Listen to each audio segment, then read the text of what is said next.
call to order the Carroll County Commissioners meeting of 11/26/2019. Would you join me in the pledge, please?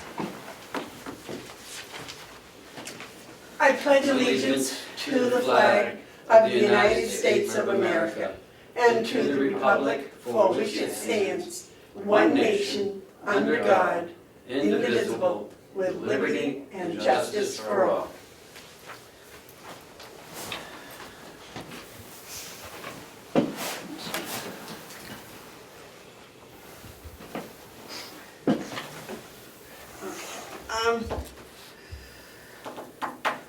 Ken, when did you get these? About 15 minutes ago. Okay.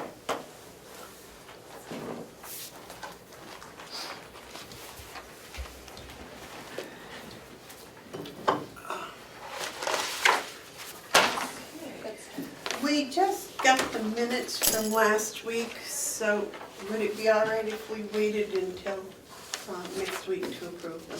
It's okay with me. You didn't get a copy, did you? Yeah, November 20th. Is that the one? Oh, okay. Well, I thought they just came. Yeah, I put them in your packets before you came out. Oh, okay. Good morning. Do you want to approve them or do you want time to read them? I've read them, but if you have them, let's wait. No, that's okay. Did you read them? No, but if you two say they're okay, Well, we can wait until okay. later.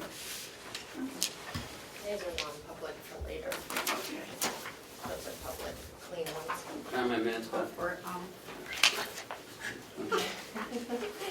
Okay. That's way over there. Is there any media questions? Is there any public input? The check manifest approved for the week ending 11/22/2019 was $255,961.66.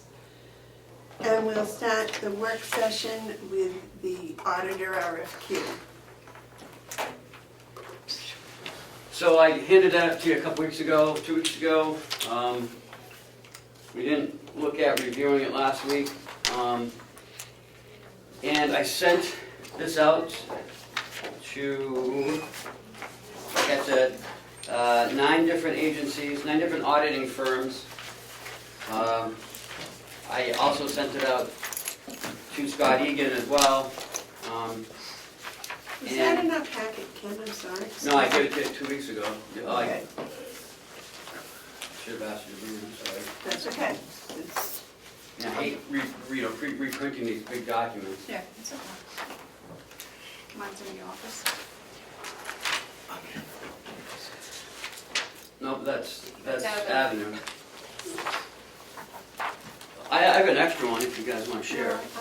Audit service, right? Request, got it. Yep. You want one? So I sent them out to the auditing firms recommended by DRA, and I got back one request. Kenny, I don't need that. Okay, just give it to them, thanks. I got back one email from FG Briggs, CPA Professional Association in Manchester. Thank you for inviting us to bid on the audit, but at the present they don't perform municipal audits. Therefore, they will not be able to meet our needs. And I got another one back from Melanson and Heath, our current auditors. I did resubmit to all the agencies that I sent to and still did not get a response back. Sent to 9? Yeah. 1, 2, 3, 4, 5, 6, 7, 8, 9. Counting Melanson and Heath. Melanson and Heath provided the packet, the proposal for 2019, 26.5. 2020, 27,000, 2021, 27.5. So they're only up 500 a year. It was 26,000 this year, right? Right.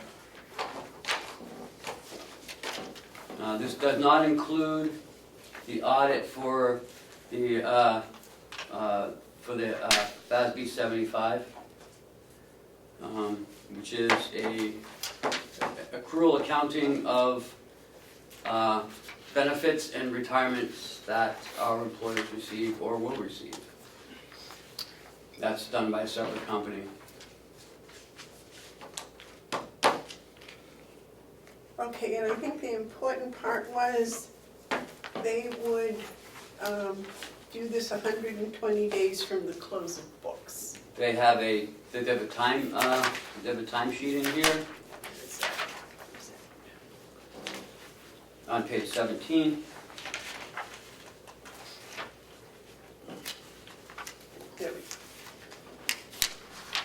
And also, because we have grants over $750,000, we have to have a separate audit on those, which should be done in 2020.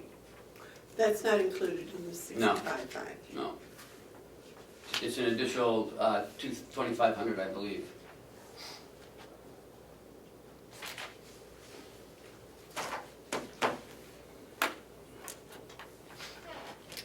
That was over how much? About $2,500 for I know, but the reason we had to have the audit was the grants. over $750,000. You have to have a specific audit for those grants. For each one? Well, for anything over 750, so yes, for each one. If it only reached 700,000, we wouldn't need any. Oh, yeah. Now, Melanson, he does do the grant audits. Yep. Do them, it's just not included in this. Right. Okay. And they said they'd have the field work done by the 30th of April, and it said the draft by the June 15th. Did you check to see if those dates were correct? That was a question. What do you mean if they're correct? Well, there were two different, one we had asked for in the RFQ, and they had volunteered something shorter. They had, they said the draft reports are expected to be provided within 4 weeks following the conclusion of the field work, which would have it by June 1st. And I think the RFQ said June 15th. Well, if they're saying June 1st, then they'd be held to June 1st. Okay. Do you have any questions, David, or comments? No.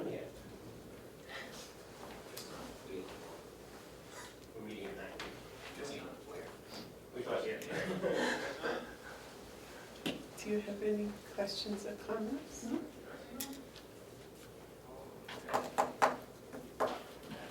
Okay. I'll make a motion that we award the next 3-year accounting contract to Melanson Heath, not to exceed the prices in their quotes, which I You want those closed? not to exceed in 2019, 26.5, 2020, 27,000, 2021, 2750, 27,500. Those are the audits for those years. Yes. You want to second that? A second. Is there any further discussion? All those in favor say aye. Aye. Aye. Those opposed? You have a clean copy? Yes.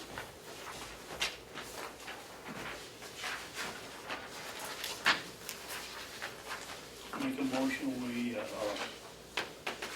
approve the chairman signing the contract. A second. Is there a signature page? I don't know if there is, she said the right one. Yeah, I think this is just the request for proposal. I think once you voted and I called them, they'll send a letter of Contract. a letter of engagement.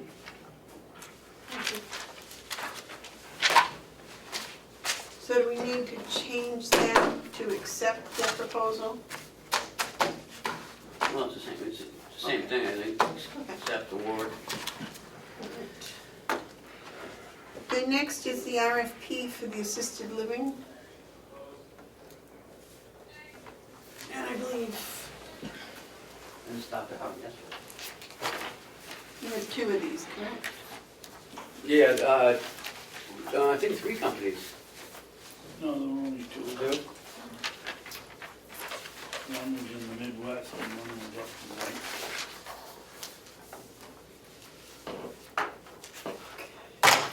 in the Maybe he's on his way over, there's no answer. Want to try the conference room? Want to try the conference room? Could be in morning meeting, Oh, 2108.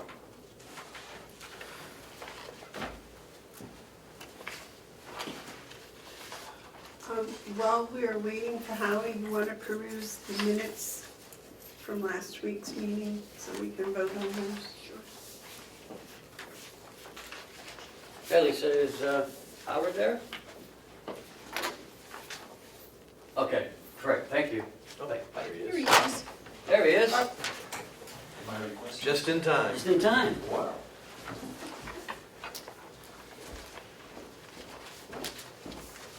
I called the conference and they said you had just left, so. They better be lucky and smart.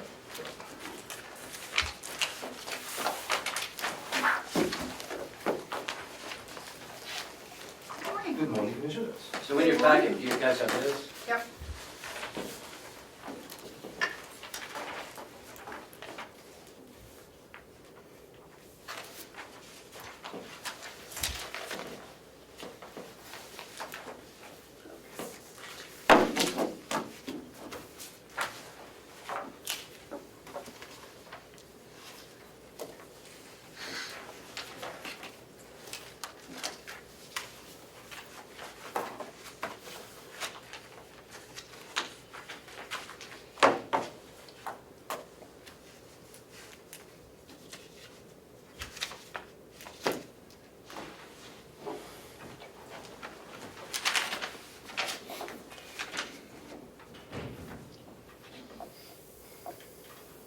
I hate to ask this question, Howie, it may sound a little strange, but when it says a broad-based consulting firm, what does that mean? It means in the case of ground floor, they do consulting for any number of different kinds of businesses. It seems to be very far-reaching. They're really doing business development plans for industrial, commercial, manufacturing, and, as it turns out, social services. But the social service part is either new or understated. Their response to me was, I always get a little nervous. Because I asked them about that, because I went back, because I saw that they weren't documenting any senior living. And I said, and their answer was, we cannot share reports from previous client projects due to client confidentiality agreements. Well, that seems a bit covering for me. If they really have it, almost always, a happy client will allow their name to be listed, even if they're not as a reference. So I'm suspicious that they don't have other senior living projects at all. Who were you speaking about, the one in Chicago? Chicago, ground floor. They seem to be very reputable, and they seem to be able to do a good job for broad-based, but they don't have specific senior living experience. They did not identify the subcontractors who have that experience that they would be engaging. They just said that they would be hiring two subcontractors. RLS, on the other hand, identified specifically who they would be using, and both have excellent qualifications.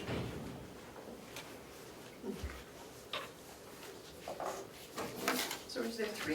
What's this end? What is this one?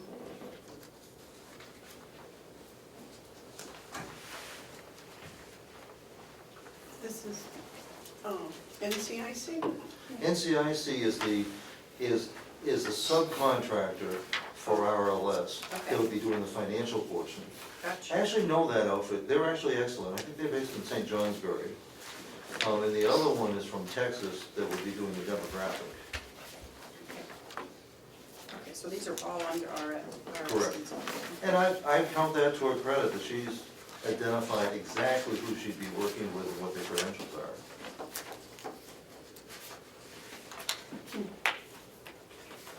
Yes, sir. Howie, does she think she can do this, all of this for 25? She does. Okay. No, that, in fact, that part was clear, in fact, made clear in the request that the 25 was complete. There's no billables on top, there's no expenses, that this is the whole thing. This is unlike the previous one, which is why I included the history. You know, the first time we went out for requests for qualifications, and we weren't able to negotiate with RLS in appropriate duties that were required. She thought that for the $10,000 that had been budgeted, to focus the money on getting other money to be able to do it right. This time we went with the request for proposal, so this is complete. The deliverables have been identified, this is what she has to do within 90 days for what we requested. I hate to ask this question. Is this money in the budget? Yes. Okay. Yep, it was in last year. this Well, I year's knew it budget. was in This year. 2019, but I didn't know if it was in 2020. No? So if we contract for it now, it comes out of this year's Right. budget. We'd encumber it, because it would be a contract that would be engaged in this year. Okay. As long as the contract was initiated before the end of the year. Correct. David, you have a comment?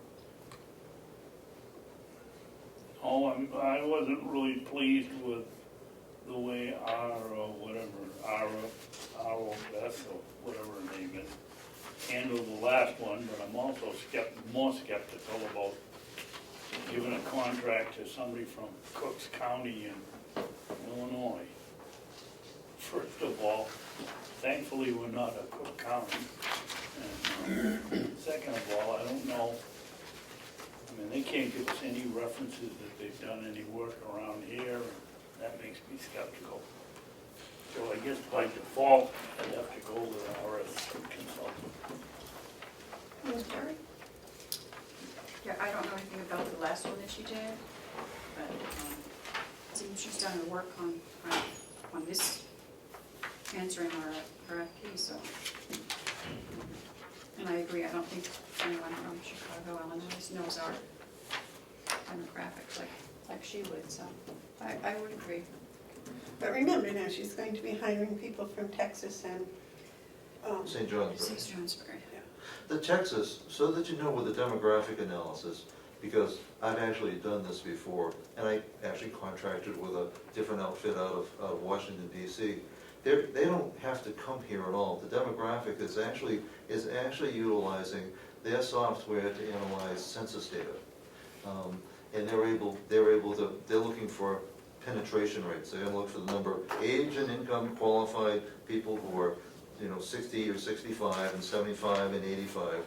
And they're gonna be able to do, I can already predict what the format of the analysis, what the details are gonna be different. But that can be done virtually from anywhere. The financial part, that's something that's actually for the business part, and for her part, which is pulling it all together, having somebody regional is a big plus. Because you can't explain to somebody from Chicago the difference between, especially, we're a very unique county. In terms of having the northern section and the southern section, and you have Tamworth in the middle, how do you describe that to somebody in terms of what the needs are?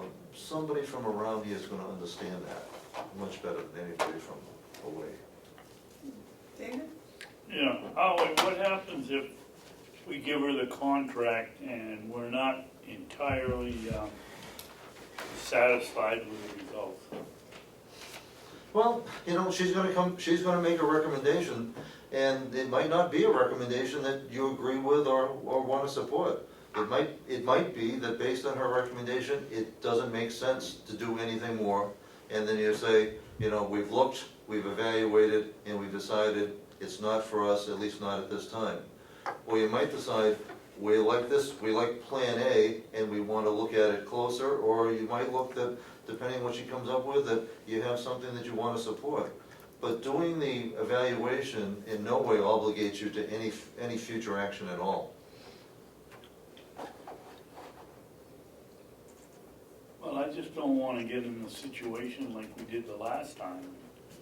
Went through all the effort, and I'm pretty sure that if we had known that all it was going to be was a recommendation to go get more money, we wouldn't have put anybody through the effort.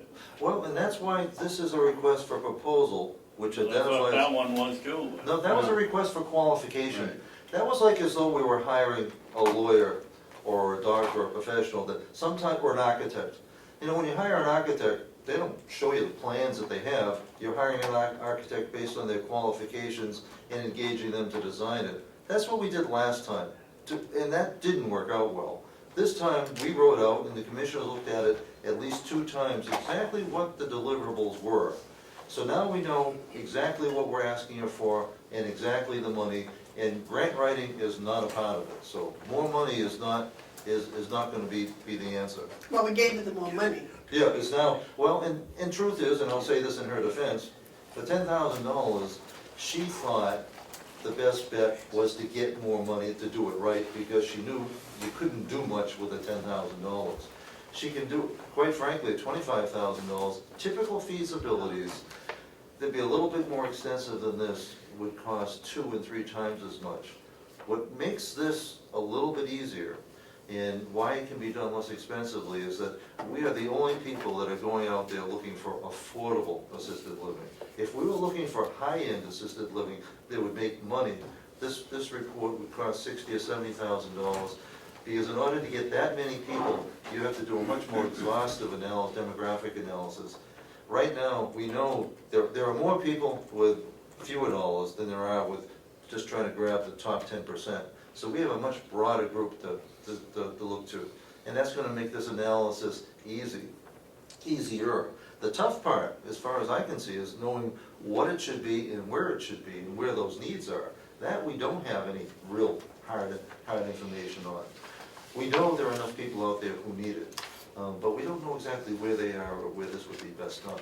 And she knows we want those facts, we want those numbers, we That is- want cold figures. That was part of the proposal that the board reviewed twice and approved. Any other comments?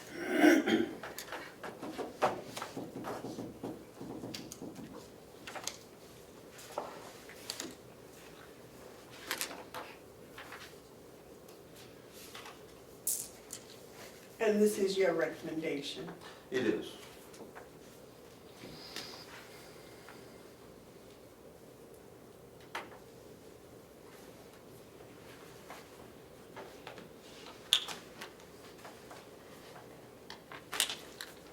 Would either of you like to make a motion to accept this?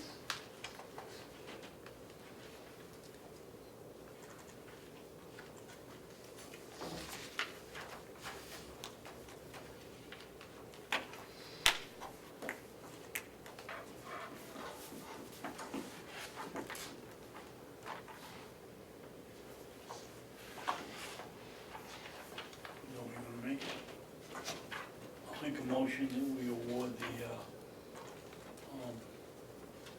Affordable Assisted Living Facility Consultant Contract to RSA Consulting of LLC of Whitefield, New Hampshire, at a cost of not to exceed $25,000.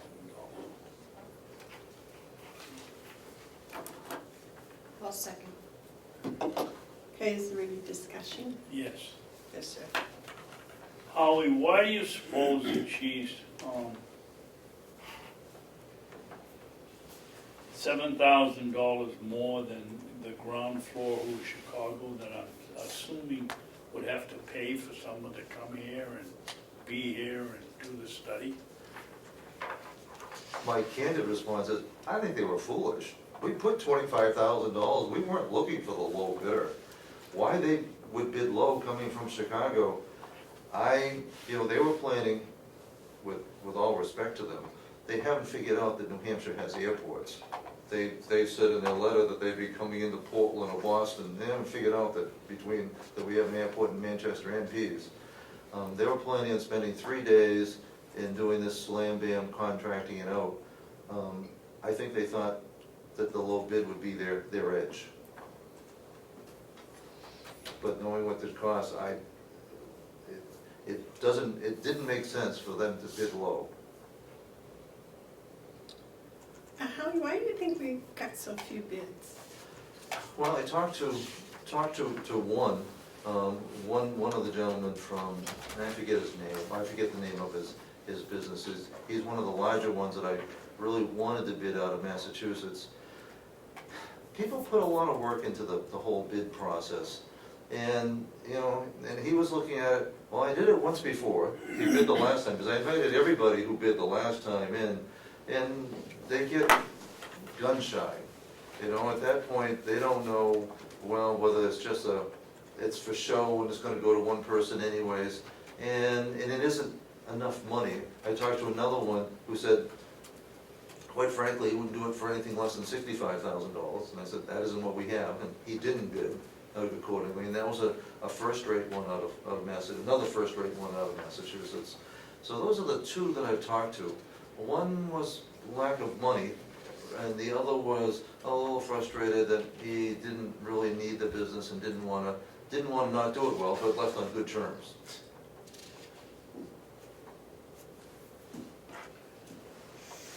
Okay, is there any more discussion?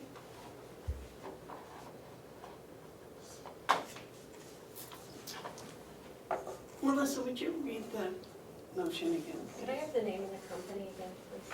That is RLS LLC, LLC. RLS Consulting LLC. Well, here it says RS Consulting. Well, I think I stand corrected. Commissioner Babson is right. I can give you this too. Thank you. Thank you. To award the Affordable Assisted Living Feasibility Contract to RS Consulting LLC of Whitefield, New Hampshire for an amount not to exceed $25,000. Okay, are there any more comments? Questions?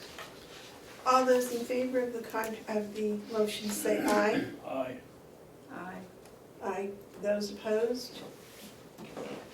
Motion passes. Howie, would you contact the lady and set up whatever we need to do there, To get a contract for you, which will come back to you. please? Well, thank you, Commissioners. This starts or continues the process of at least evaluating the future needs of the county. Thank you for all of your hard work, Howie. I know you've been working on this for almost 3 years. It's been a while, but there's no question in my mind, and of course if you talk to anybody else, assisted living is where not only we see the need, but it's the southern part of the state is where it's blossoming. What's hard is there's not a market north of Concord for private pay, for any private developer to come into assisted living. The closest we'll have it up here is Meredith, in Dover and Rochester. There's been people looking at it for years and years in the Mount Washington Valley. There's just not enough people for that high end. But the need for people with lesser means is greater than ever. What about the Morrison house? The Morrison isn't affordable. That's private Oh, it's pay. not, okay. And it's having some rent-up problems as it is. The Morrison in Whitefield is actually a new project, kind of an extension of the Morrison nursing home. And it looks to be a wonderful development of independent and assisted living. But it's private pay and they're having rent-up problems Okay. Where is it, Whitefield? in Whitefield. Yeah, it's a beautiful, beautiful facility. Yeah. Where is it, off of Route 3? I haven't visited it, so. You go online and they show you aerial views of all the construction of all the new places. Looks nice. It really looks nice.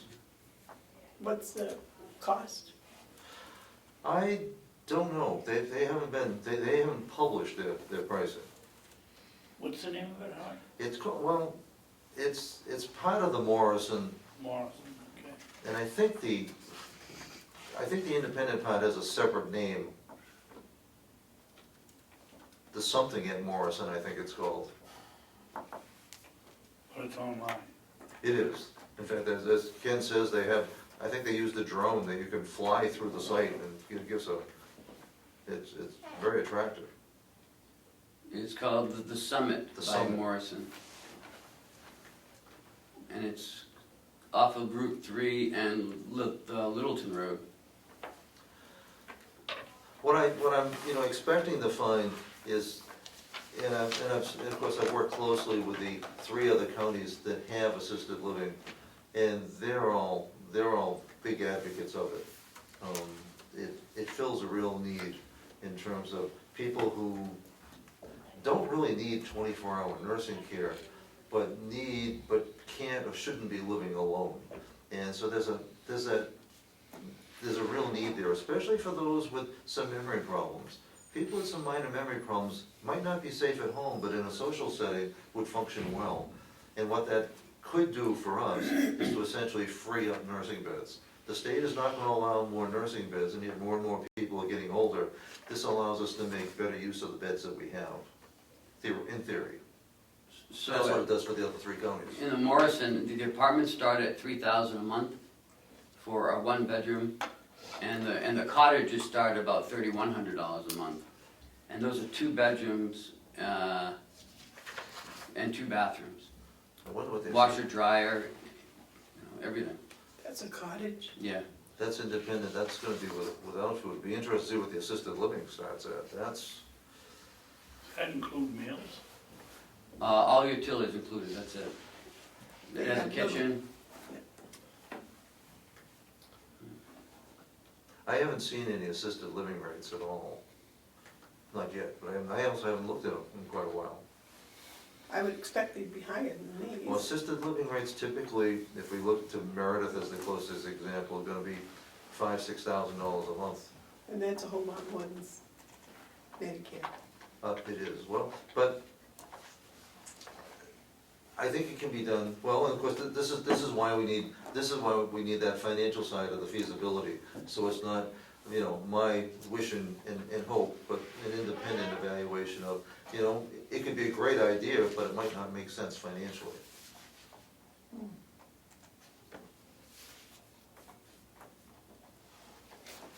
Well, thank you, Commissioner. thank you so much.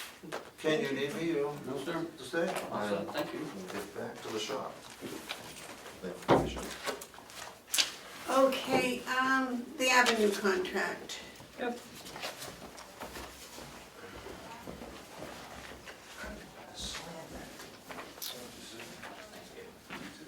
So this is to go out into the wild blue yonder. We sent the contract to our outside attorneys, they reviewed it, sent back a list, which I've gone through the contract, and it satisfies my reading of it as the changes were done by Avenue with our requests. So we're ready to go. It looks like the first year is $21,643. And that's for the government financial, New Vision payroll for storage only, which we don't use. New Vision accounts payable, New Vision purchase orders, and a training via WebEx, and 2 hours of training for each module, AP and PO, and a one-time installation fee of $1,500. That's for them to take all the redacted data and put it on the cloud. Okay, now Ken, I have a question, because in the last paragraph on the last page, it says that it's $160 an hour. For any additional training, right? It says, just requested services. It doesn't say training, it just says requested services. And that just seems like open, but I don't quite understand. But it said training, I'd have understood it, but it says additional requested services. Right, well, the training is a service that they provide. I think it's for anything other outside of this contract. So if we wanted to, I don't know, have some more training on the AP, we'd have to pay $160 an hour. Or if we wanted them to extract some data from something else that we wanted to put up on the cloud with the financials that we don't have, but that, for an example. So whatever we ask them above and beyond the contract, they will do. Yes, but there's a cost to that. Right, Because but- Okay, well, that's not what we're paying for. We're paying for what's on page 16. right, because that's what they said they would do. So it's a two-way street. I mean, if we ask, they'll provide with a cost of $160. Yep. Per hour, right? Yeah. Per Yeah. hour. Yeah, but during the term, which I assume is 3 years, right? Yes. 3 years, 1, 2, 3. So it won't go up.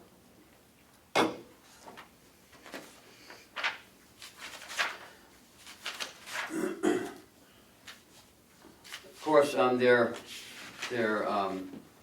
migration may change, you know, but because of the timing, I don't know if they put any dates on. I didn't see it. Okay. Well, that's good then. You know, we were supposed to start this last month, but Just said they were gonna go live. It didn't say when, I don't think.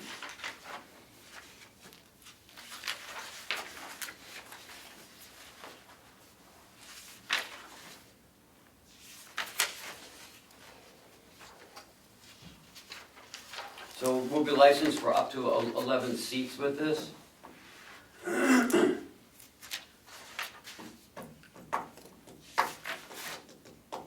That means, you know, people who are doing, like Seth, would have access to do the AP and the POs, and the department heads would have access for the POs, because that's how we're gonna start doing our purchasing. Would they have access to their budgets? I believe that's you know, access is access, so once you have a seat, you know, you have access to that seat.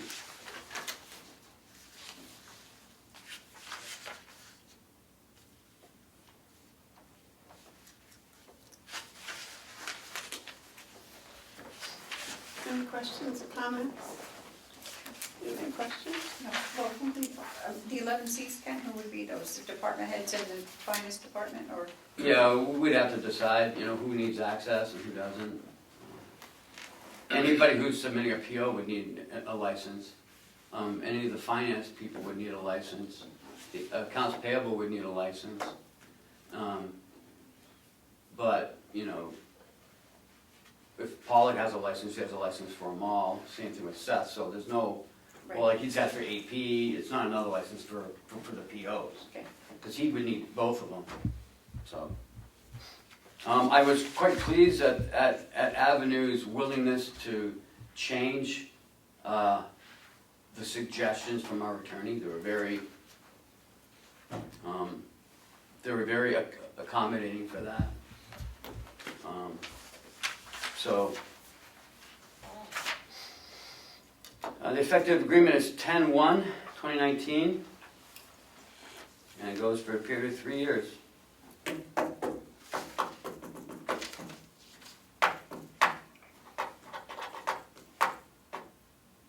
How many years? 3 years.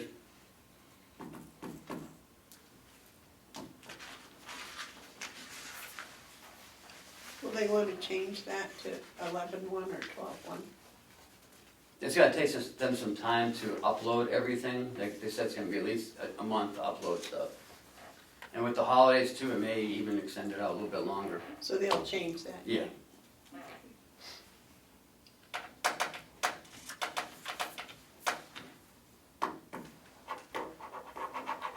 Until after the upload. Okay, but the uploading is all part of this contract. Mm-hmm. It doesn't come under that $160, no? No, they have to get us up into the cloud somehow. Ladder, forklift, I don't know. Oh, probably a drone. Bit by bit. So that's that.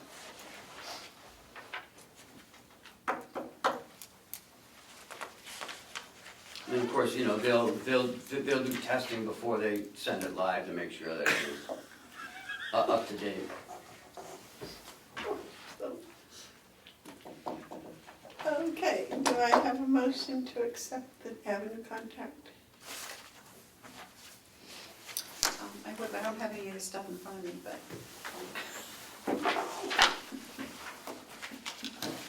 thank you. Well, I'm trying to be prepared. I'll make a motion to accept the contract from Avenue, 3-year contract. Where's all this stuff? It's the last page.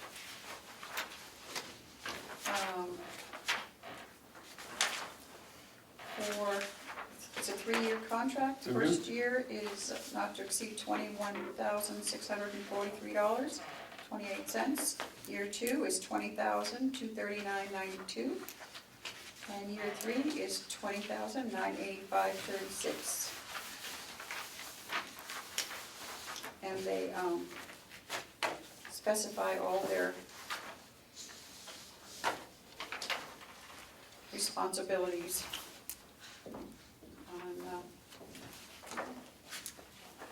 written in the contract. Okay. Do I have a second? Is there any more discussion? All those in favor say aye. Aye. Aye. Those opposed? They signed the first one, but when they redid it, they didn't sign the second one, so you want me to have them come back? Please. Okay. Well, let's see if Captain can get him to sign it and send it back. Thank you, Bob. Oh, Bob, never mind. You're up next, so let's just wait. Thanks. Okay. Yes, sir. Seat of honor. The hot seat. Nah. Good morning. Good morning. It's the cold seat today. It, We're trying to heat up, is that what you're saying? Let's see. So last week, we opened up, last week I came to you to sign a contract. But we had also discovered that there was a bid that showed up. It was in the wrong pile or something. So we opened up that bid from Advo Waste Medical Services. And through my review, I've determined that it's a valid bid, and the pricing is accurate, the terms and conditions are accurate. They conform to the RFP, and it is a better contract for the county than the one that the commissioners approved the week before.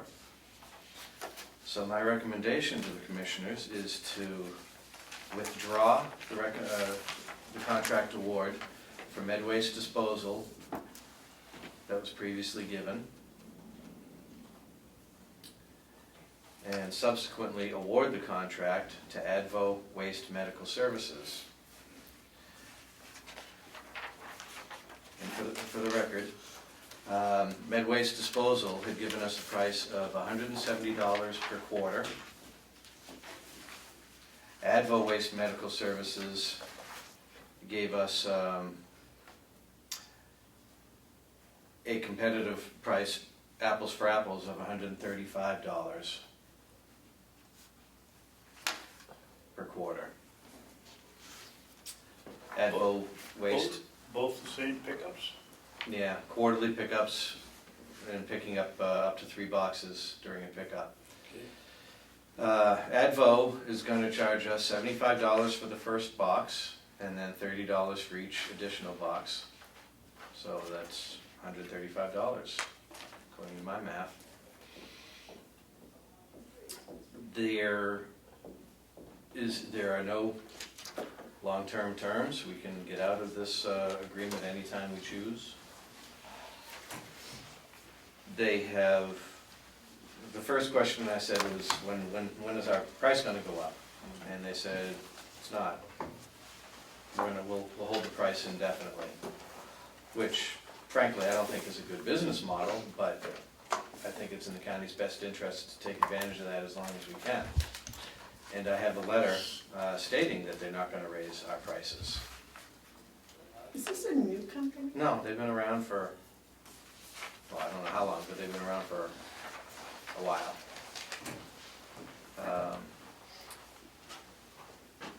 just briefly, I'll read it. As per our conversation, as long as you remain a customer with our company, your rate will not increase. And if you need to end service at any time, you're able to do so without penalty. Terry, you have a question? I did. I'm not too sure on the Lick Alley, we already gave it to the other company. How is that going to, I mean, do we have the, You have not signed a contract yet. I know, but, I mean, were they notified? They were notified. And, They were verbally and email notified that they were awarded the contract. That's a decision that I can't make. David? How I you just- proceed with that. you know, How did they accept the fact that we were reneging on their approval? I haven't told them yet because it hasn't been pulled yet. You haven't gone through it yet. I personally have a problem with that. I mean, I just feel it's, I know this is probably a better one for the county, but I just don't feel it's, I don't know. I have a problem with it, but I mean, it was a mistake. I know. It was inadvertently done. You know, the language in the bids are always, the commissioners reserve the right to, you know, award the bid to most advantageous to the county. And, you know, if they would have all been brought at the same time, we wouldn't be sitting here talking about this. They would have been the lowest bid. But because one was left behind, it came in at the right time. They followed all the requirements of the bid. It's just and I know how you feel. It's just an unfortunate incident that happened. Can I read a sentence from the RFP? Sure. Carroll County reserves the right to accept or reject any and all bids for any reason and award bids deemed most advantageous to the county. You can, like I said, I can't tell you how to vote, but just provide the facts. David? Did you inform, what's the name of the company? that we Midways. thought- The one that won the bid, That we thought won it? Medway's Disposal. Midway, Yes. have you notified them that they won the bid? Yes. And what is their, the terms of their contract? Can we get out of it anytime we want? Can we? You haven't signed it yet, have you? We haven't, No, but what, you haven't signed it, but what is it? it's a 2-year agreement. 30 days, 1 quarter? No, you have to complete the, I'm trying to find the right page, So but the there terms? there is a term that we have to, this agreement is for a 2-year initial period and will not be automatically renewed for additional periods at the anniversary date. Either party or their successor may cancel this agreement in writing 60 days prior to the anniversary date of each period. So, we're signing a 2-year agreement with a 60-day out. Advo Waste has no such terms. We can get out anytime we want. So at the end of a year, what would our cost to add Go Waste and to the other one be? What would be the difference? $35 a month. $35 a month. No, quarter. Oh, right. $140. $140 a year. Well, I'm gonna go with it, Terry. I think that we committed ourselves. The ethical thing to do is for $105 is to stay with them for 2 years. We waste that amount of money every day someplace else in this facility. And I think that the honorable thing to do is to give it to Medway, and when they come back in 2 years, then we can bid it again.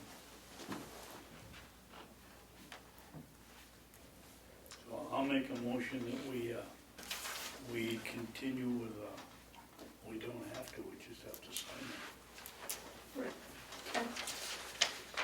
All right, I'm gonna play devil's advocate here.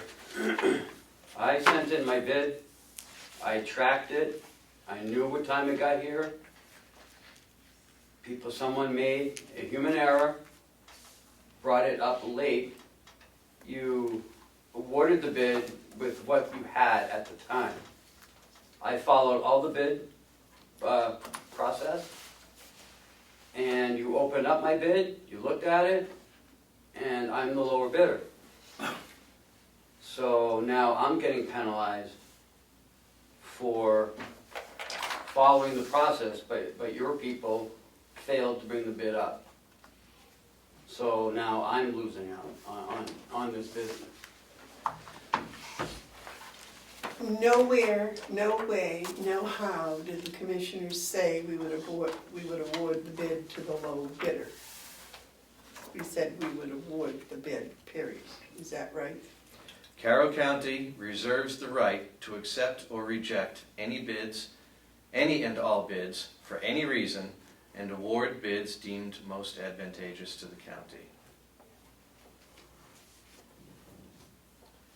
So I don't think Ken's argument really holds water. Why? Either one, you could support either one. I You can could support or reject either argument, in my opinion. I can see where the issue is.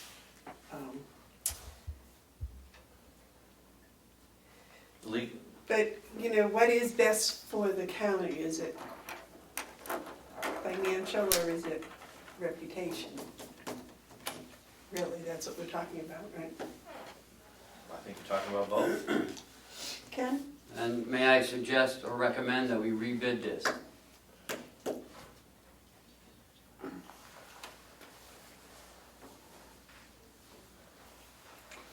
Because you're doing both places, both people a disservice by doing this. David? I think then, I don't see how you can do that when we've been out for bid. We've got 3 legitimate bids. One of them got caught in a snafu, but I don't see how we can go again and with the people knowing what each other bid.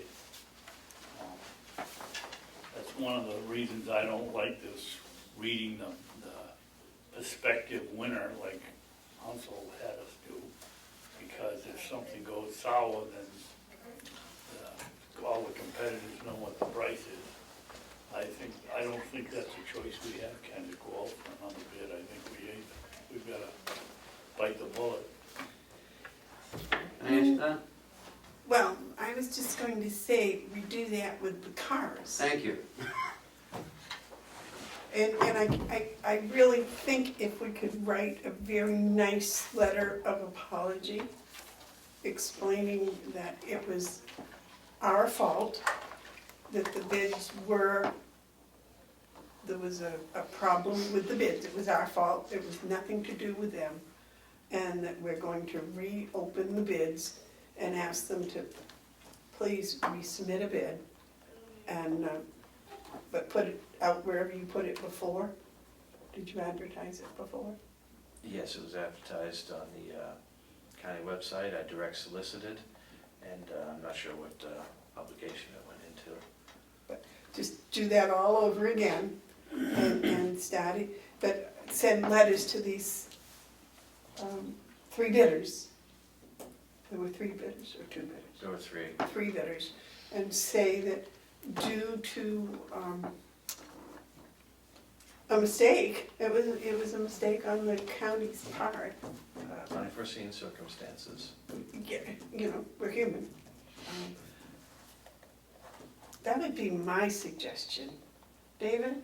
You don't suppose the other one, Mhm. Midway, Mhm. is gonna think, oh, well, I know Advil waste price, I'm gonna come in lower. Okay. That to me is just chiseling and unethical, and I wouldn't go along with that. I think we bite the bullet and give it to Midway, and maybe, write Advil Waste and tell them thank you and we hope you bid again. Okay. But you wanted to do it with the plow truck. You did it with the cars. Because we got one bid, we wanted to go, we had to go out to bid again. Oh, we So- got 3 bids here. The difference between getting 1 bid. No, it and 3 isn't. bids. It's the same thing, but everyone followed the same process. So Okay. that's the different part. Terry? I still have a problem with it. I just think that we made a commitment, and a mistake or no mistake, I mean, one of them's, I just have a problem with it. Either way, one's gonna be bad. One's gonna be mad. Well, what's the legal aspects if we don't take this one?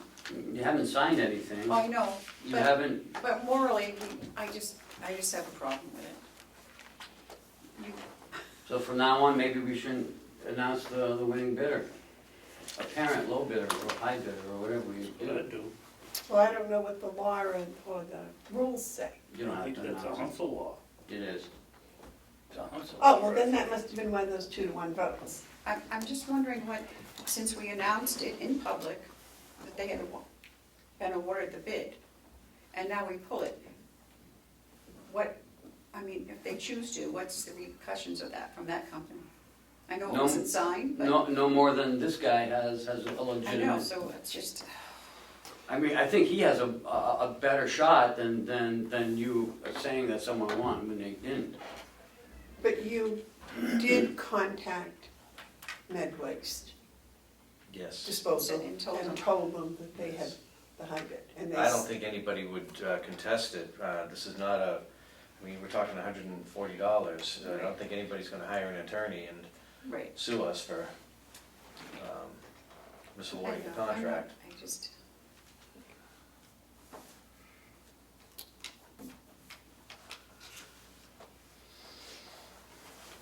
On So, that, I was gonna say, I think we need a motion saying that we're going to honor or not honor the previous one.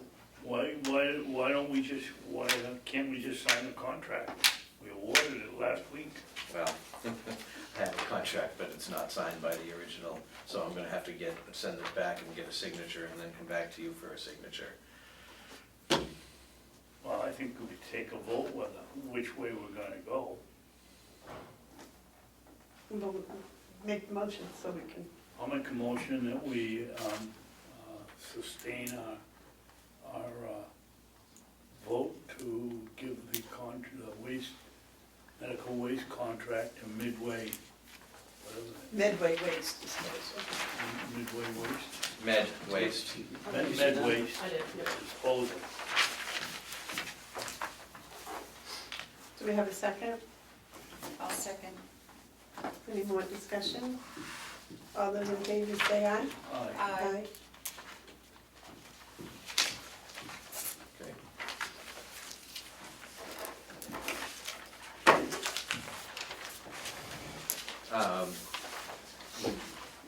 Could the commissioners make a motion that the chairman can sign this contract on behalf of the commissioners? And then I can just do it when I see you. I'll make a motion that we give the chair permission to sign the contract for Med Waste. Second. All those in favor say aye. Aye. Oh, No, I'm sorry to go against you, but I just feel that, we gave our word, and I think that people should be able to count on You're not our going word. against me, all I'm I doing is know. presenting facts and letting you make a decision. Bob gets caught in the middle. I know. It's not my decision to make. Did you have a comment, sir? Yes, Madam Chair. Since my background years ago was military statistical process control, we had an error here. So what you should do is go back and find out where in the bidding process this error occurred.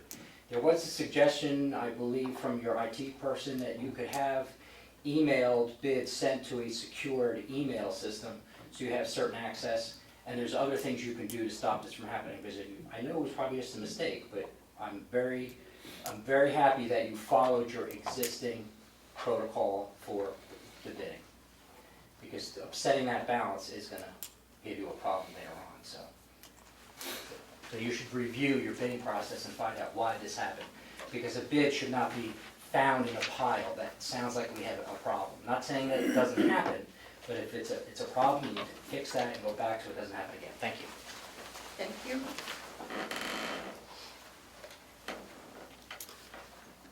Do you have anything else for us? I do. Okay. I do. A few weeks ago, we were discussing security, and one of the items that we discussed was that door right there. This room has no second means of egress in the event of a fire or a security emergency. So I have gone and got a proposal from A&B Lock and Security, who is the one that's doing all the work currently here, and got a price on putting a panic bar, an audible alarmed panic bar on that door, that not only sends an alarm in this room, it'll also, it'll be wired to the alarm panel that's in the sheriff's office. So if someone opens up that door, you will get a response from the sheriff's department. Well, it will obviously unlock the door. The door will physically be unlocked. You said if there was an emergency, I could get out of this chair and hit Yes. the lock. Right now you can't because it's locked. Right, but if we had this panic bar, I could hit it, open the door, and Alarms? go out, and everybody Yep, else could. absolutely. Okay. And the sheriff would come running. Hopefully. Today or Hopefully. tomorrow. Hopefully. Now, this doesn't include the cost from Pope Security to wire their end into the alarm panel, which I imagine would, I didn't get a price, but I can't see it being over $200 for them to make a service call and program it into the system. They hardwire these things now, you know? Then you can do either one. You can have it just audible, like you see at Walmart. They have that red bar on the door. But this one will do both. It'll give an alarm and it'll signal the sheriff's department. And it'll unlock. Well, the door will physically be unlocked, period. But the fact that that goes into the attorney's office, I think you would need to have a sheriff's response if someone were to open that door, either accidentally or purposefully. How about if we put a little wall behind there, so it, in her office, maybe I don't know, 3-foot wide wall. We could discuss that. You know, study at the House of Seven Gables down in Salem. Learn how to put a hidden corridor in that room and sneak through. Can I also make a suggestion that we address the lack of soundproofing from that door? Because as I understand, our conversations in this room are, whether they're private or not in here, they're not private, they can hear us. So that's an issue that we need to address. Purchase another white noise machine. I can hear them too. Exactly, yeah, but when we're having non-publics, They put a white noise machine in her office, Yeah. for her not having to hear us. Well, those are horrible things. I use one every night. But I do necessary. too. But during here, it would definitely conflict with the recording. Actually, I would buy two. I'd put one on either side of the door. That way she could, if she didn't want to run it, we'd still have one on the side of the door to operate. They're not expensive. What are they? 50, 60 bucks? Yeah. 100 bucks a piece? No, I'm not sitting here listening to that noise. I'll fall asleep. I know, it would be a little much. I think it might also conflict with this recording device. I don't know for sure, but So I wonder if we had a, It's too much noise in this world as it is. May I make a suggestion? Yes, ma'am. I think if we learn to speak with our normal tone of voice, instead of yelling and screaming, inside voices. our inside voices, that would solve the problem of the, just saying. we could put cork on that door too. Oh, yeah, that's true, yeah. Play darts. Okay. Madam Chairman? Yes, sir. Bob, there's no possibility, what's on the other side of this wall? Stairwell. Put a- Is there any way to put a door down there, close this right off and put a door that goes out there? You can put a door In the corner on the right where side. Howie's sitting. But we're still charging. Not right at now. Howie's back, but at Howie's right shoulder, but that would, a door just to the right of that aerial photograph. How about we hang me a ladder out the window? But you see, if say Ed's camera burst into flames, we'd still have to go through the same flame. It's not a Yeah, opposite. if you have a security threat, you don't wanna go that way, you're not gonna wanna head Go towards that- the security threat. Now, is this up in the air outside? Yes, No door and a fire escape? no, sure, we could build a staircase out there. This is $1,100, how much is it gonna cost to build a 30. staircase out the window? Cost a lot 30, more. 40,000. Right. I like the rocket switch, I really do, but I don't like the noise machine. And somebody would have to have a discussion with the county attorney about this. You It's win, above my pay grade. you win. Well, it's the fire department that's told us several times. Yep. Yes. She's also been amenable and understanding about that there's only one egress in here when I've had conversations with her. Yep. Sure. I have not personally had a conversation with her. If someone else has, that's fantastic. Yeah, I think I did last year about having that, somehow having a code or something to unlock that. I think the handle's better. If it's a true emergency, you don't want to have to take the time to punch in a code. Right. Remember the code. What was it? There's so many codes around here. That would get me a seat right down at the end if I had to remember I see on here, you want something for the payroll clerk's office. Well, and I think he meant, is it for your office, Bonnie? Hold on. Where am Under customer message? I? Oh. Is that me? I don't know. Yes, Okay. Oh, I see. yes. That's just, and that's not much. That's just putting a button under her desk so she can unlock the door.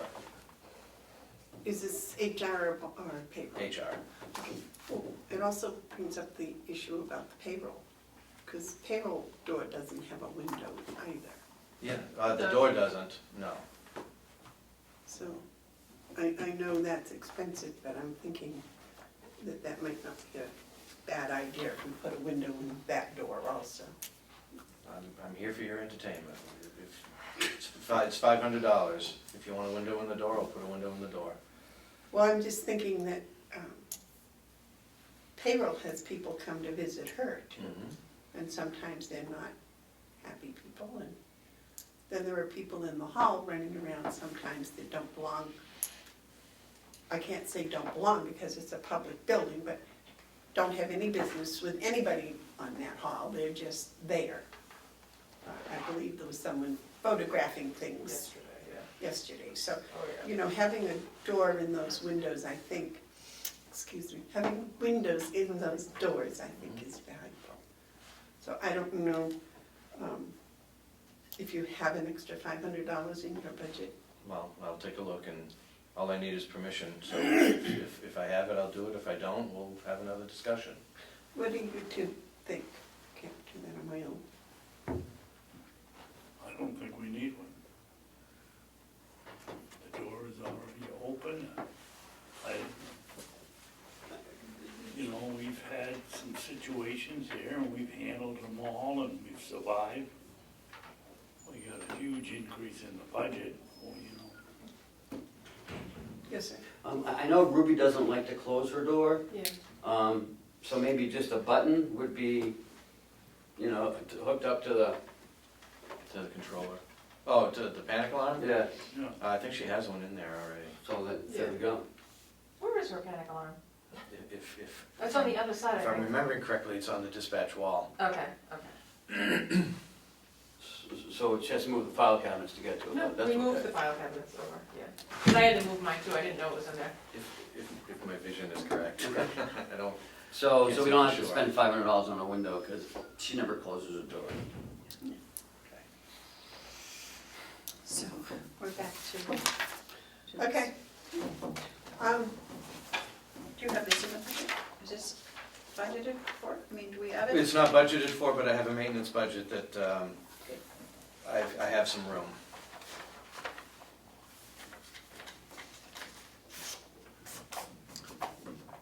Oh, well, I'll make a motion that we instruct maintenance to install a door alarm on the delegation room and a release switch panel. Oh, no. Just the door alarm on the delegation room for not to exceed $913.45. That's for A&B's work. I still need a couple $100 for Pope Security to tie it into the alarm panel. Not to exceed $1,100. Sure. Would you change that motion, please? Yes. Do I have a second? I'll second. Any further discussion? Yes. David? Bob, would this will mean that we're keeping the door that we have here? We're not switching the door to some kind of a soundproof door? Keeping the existing door. Why don't we, at the time, try a soundproof door? Or isn't there such an animal? Well, I'm sure that there is, but that's a solid wood door. That's a pretty heavy door. I think you've got a gap underneath the door that lets sound through. I think you've got a wall that lets sound go through. You also have return ducts that can let sound travel. I don't think there's any single thing that would prevent sound from traveling through those walls. How about cork? We could They'll follow, play darts out there. we could follow Terry's suggestion and try to maintain indoor voices. I don't like that idea. Well, how about we And switch that's a places? solid door, that's not a panel door? No, that's a solid wood door. Oh, Yeah, all the doors are solid. 1978. They still built things well back then. Now, are those fire rated for any length of time? I think 1 hour. I think the 1 hour. You have a whole hour to get out of your building, out of the room. Unless it's over there.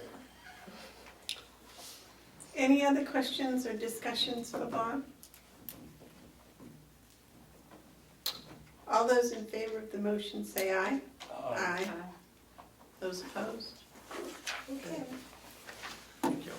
If you can come up with some secret paint that soundproofs, let us know. You can carpet the walls. Oh, that's a good idea. Thank you, commissioners. Thank you. Okay.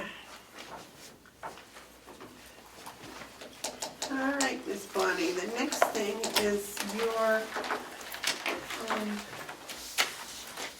job description. Do you have your phone? Nope. You need it? No, I just wanted to give Lisa a call and tell her that we'd be ready for her in another 5 minutes. I can let her know. Thank you. Oh, it's got, Oh, it's got Are you here for names on something? it. Oh, Bonnie. Figured it might be easy. does that mean mine's different? We're all the same.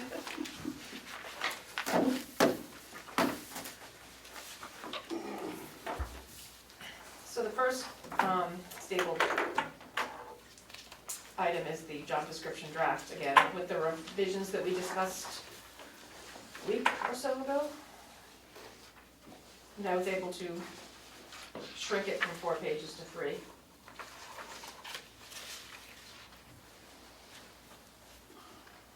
Including some more relevant details and disclaimers and requirements.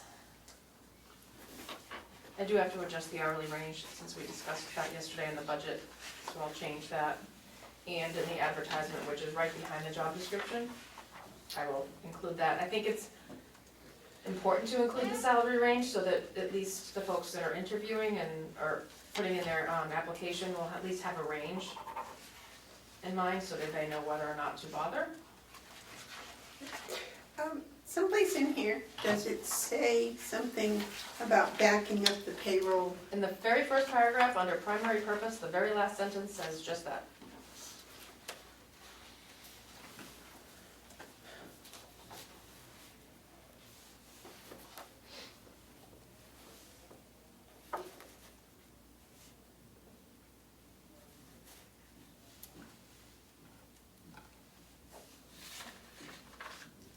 Say that, again, say that again? On the job description, the first paragraph where it says primary purpose, the very Oh, last okay, I sentence. didn't go way up there. Sorry. That's right. And I think I even referenced it in another spot. But that one, at least I put it right in the beginning. Yes, very good. I think it's important that we cross-train everybody. Agreed.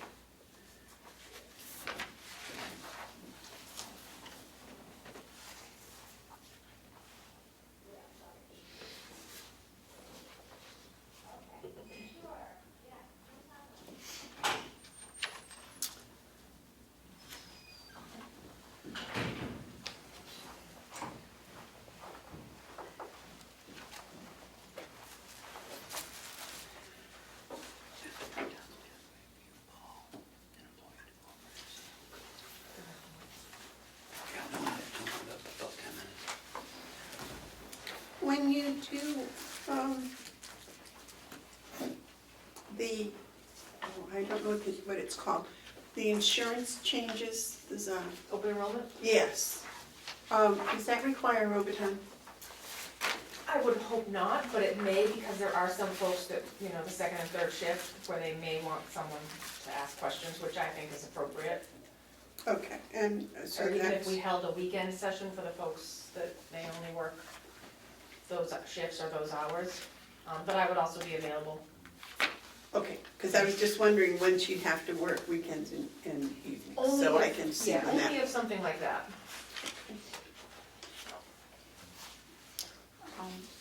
May I? Yes, Bonnie, do you realistically think we can find somebody that meets your job description for the amount that we? I'm praying. I did a couple of salary analysis last night, and I did a bunch of job searches throughout our area.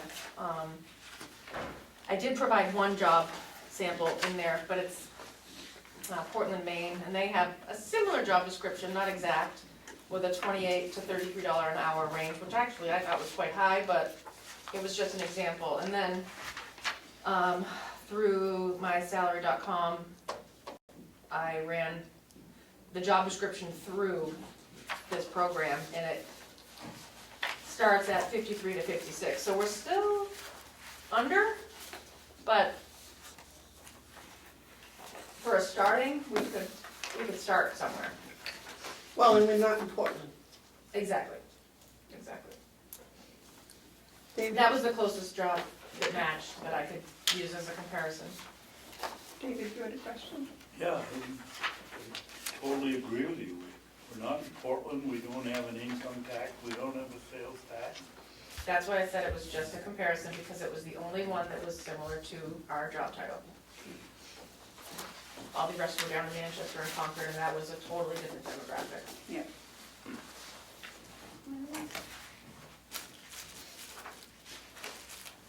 And even in the salary chart, I think that we're pretty close. If you look at the 25%, that's a starting of 50, but, and that also depends on experience and education, which is how I weight any job cost. Which I'm not sure if that's been done here before, but that's how it should be. Well, and the benefits here Exactly. are extremely good. And I do the full benefit outline too, so it's not just your salary, it's the whole picture. Which we should be doing with everyone on an annual basis. And Jim, Yes, sir. Bonnie, how do you know the area that's been surveyed to come up with these prices of wages? Well, I went by our zip code and the job, I put the job description in and it matched. So that's, it's this demographic But I area. mean, how do we know that this isn't Massachusetts or Nashua or Portsmouth versus Berlin or, Well, right next to Human Resource Littleton. Generalist, it says 03864 Ossipee, New Hampshire, because that's how I performed my search. I did it within a 35-mile radius of Ossipee. okay, that's what I wanted, Yeah. that's what I wanted. Yeah. It I mean, and this is limits it just a by screenshot. 35. Yeah, That's I what did I 35 wanted. miles radius. Thank you.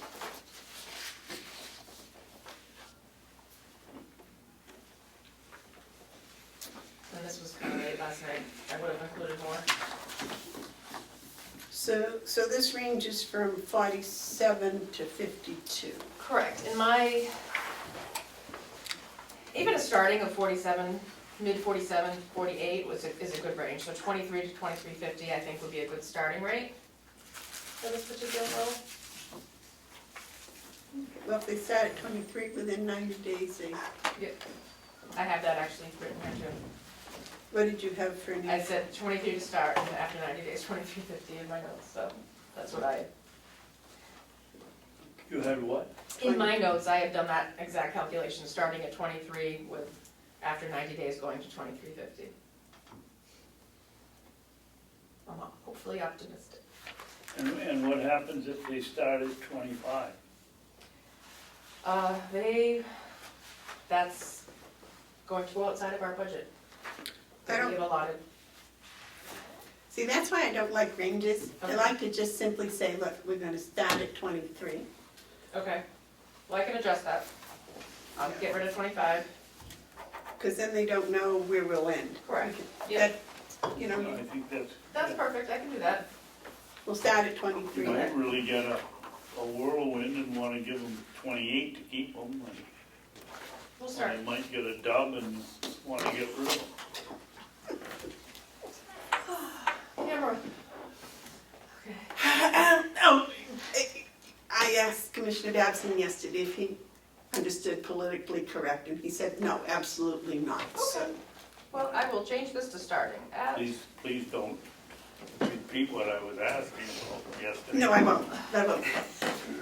I just wanted Bonnie to know that that does not, that phrase does not apply to you. Actually, Bonnie, I think you've done a lot of work, and it looks really good to me, I like it. you know, if we just do that. thank you. And, And I will have, I would like to be able to hopefully post this job soon, so, because we're getting into the holiday season, and I know that, you know, between Thanksgiving and Christmas is a really rough time, but then you do have those folks that end of year start writing their, you know, performance plan for the next year, and they start thinking, oh, maybe I would like to change jobs. So you can get some of those good candidates, so I would like to get it out there. and people are visiting the area from outside because it's the holidays and long vacations, and they might happen to look and say, oh yeah, hey, I might drop by and see what that place is like. Yeah. So, does anyone have any additions or corrections, or can we correct this, can we approve this today, or? I like it very much. With all the changes, yeah. I'm fine with it. David? Well, I'll vote for it, but I guess I'm old school, you know, you hire somebody and you tell them what the job is. As far as I'm concerned, all you need here is the primary purpose in number 7. You know, if you don't wanna do the job, you're fired. 2019 things are a little different. Yeah, back in 1934, they were probably that. I like it better, I think we have a better world. Oh, the 60s were really the time to be. They didn't need job descriptions then. I'll make a motion that we accept the Human Resources Generalist for Mountain View Community job description. Would you like to second that, David? No, I'll second that. All those in favor say aye. Aye. Aye. Those opposed? So can she post it? Do you have a copy? I would see, yes, you know the rules. Yes.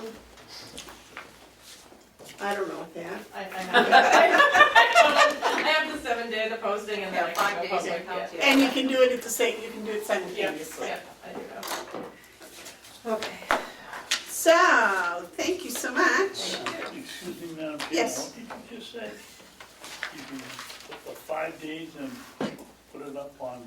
Consecutive at the same time. She can post it here on the county, and she can post it on Indeed Thank you. at the same time. Boy, that wasn't my understanding of the procedure we had. My understanding was we put it out for 5 days within the community up here, and then in 5 days it went out. It could go anywhere. That's my understanding. I'll go take a double, I'll I double thought it check. was posted all at once. Yeah, I thought And it it was. stayed for 5 days here and 3 days on Indeed, or minimum of 3 I will tell you right now. Yeah, you have the I policy, thought it right? went, I thought it Thanks, went somebody here wait. first. Yeah. Okay, I'm thank not you. sure. Thank you, Bonnie. What would be the reason to have it here first? We still have to post it on Indeed. No, you don't, not if you've got a candidate here that you wanna, that you'd like to hire. No. No, that was the purpose of having the policy, that it would go both on campus and out on Indeed, so that everybody here would be well aware of it, and they could apply, but we were gonna choose the best candidate of everything. Just because someone worked here didn't guarantee them the job at the exclusion of somebody better qualified. Maybe I'm wrong, but that's the understanding I have. Well, Ken, you have the policy? Yep. It says you have to define the job when a vacancy occurs. Advertising the vacancy, the department director will generally be responsible for publicizing the vacancy to the public as follows. The department head will strive to publicize the vacancy by means best calculated to inform as many qualified people as possible. Indeed.com is currently the preferred advertising method. The publication of the vacancy will generally include the position title, duties, pay range, responsibilities, any special qualifications and minimum qualifications, if any, also that the county is an equal opportunity employer. All positions will be posted for 5 days in all buildings that are located on the complex, concurrently with a minimum of 3 days in the public view. Yeah, well, that answers that. Purpose of this is to allow current employees an opportunity to view upcoming position openings around the complex. We probably ought to change that to the HR director rather than the department heads, right? Yeah. Okay. So that answers that question. More Is that on the county website? I don't, not currently, oh, no, Laura did put them on the county website. Yep, she just did it last week. Awesome. Okay, Lisa, you have something for us?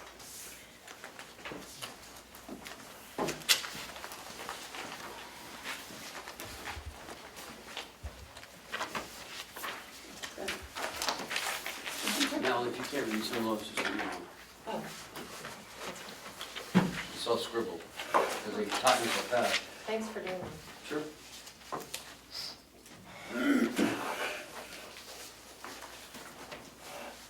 Line item transfer? Yes, ma'am. Line item transfer. So, Lisa's here to transfer money from her archival paper into new equipment for roller shelving. So Go ahead, I Lisa. put in a request to transfer funds to purchase roller shelving. In the past, roller shelving has been purchased by taxpayer money and/or, depending on what's available, the deeds equipment surcharge account. We have $60-some thousand in the deed surcharge account, which I am hopeful will pay for the first 2 file cabinets for plan restoration work next year. Therefore, the deeds equipment account earns approximately $25,000 a year. It's not enough to pay for all of the plan file cabinets by far. It is enough to pay for some of them to get the plan restoration work started. So, seeing that we have enough deed covers for this year and for 2020, we do have funds in the account for the deed covers. I wonder if it's palatable to the board to spend the money that's there in this year's budget on the roller shelving that we'll need for deeds books. And this way, we don't have to worry about putting in the budget for 2020 and upping that budget even more. So one question, these roller shelving for the deeds books, those are the new deeds that are coming in, or are these the restored deeds that are? Both, it's Okay. both. So this year we restored 100 deed books, and they come back as two rather than one, because they're restored and they're in Mylar sleeves. So we've had to reorganize the whole vault, move all the books, and make room. And that will continue on as we get through the books that are in bad shape. There are approximately 167 that are in poor shape right now that need to continue on, so we need 167 spaces. So roller shelving, until we get to that magic number, which I believe is 267, we will need to continue to buy roller shelving to facilitate this project, for both, for the new books that are coming in on a daily basis and for the next restoration.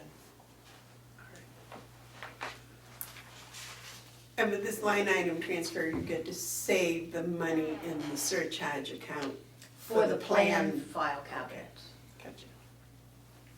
Okay, question, Dave? Yeah, didn't we double order on the roller cabinets this year? Last year, because of the restoration, we ordered 12 instead of 6. We got a break on the shipping because it was all coming at once. And they came in They came in 2018? December of 2019. That would be this year. January of 2019, they came in. They were paid for and purchased out of 2018 funds. They're all set up. We had to reorganize all of the shelves in the old series to make extra space, but the staff and maintenance has been great about working on that project cooperatively. And David, I did look at where they're coming from, and they're coming from New York. It's a 10-hour drive. So if we want to save some money, we can Yeah, the rent a shipping U-Haul. was really. Shipping was, now that's for the plan cabinets. Those are for the plan cabinets, and those are coming from Tennessee, Missouri. Kentucky, somewhere up Missouri. there, yeah. And that was a 20-hour drive.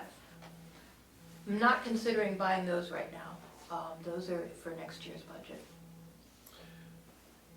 So you would like to buy these roll shelves in 2019? Correct.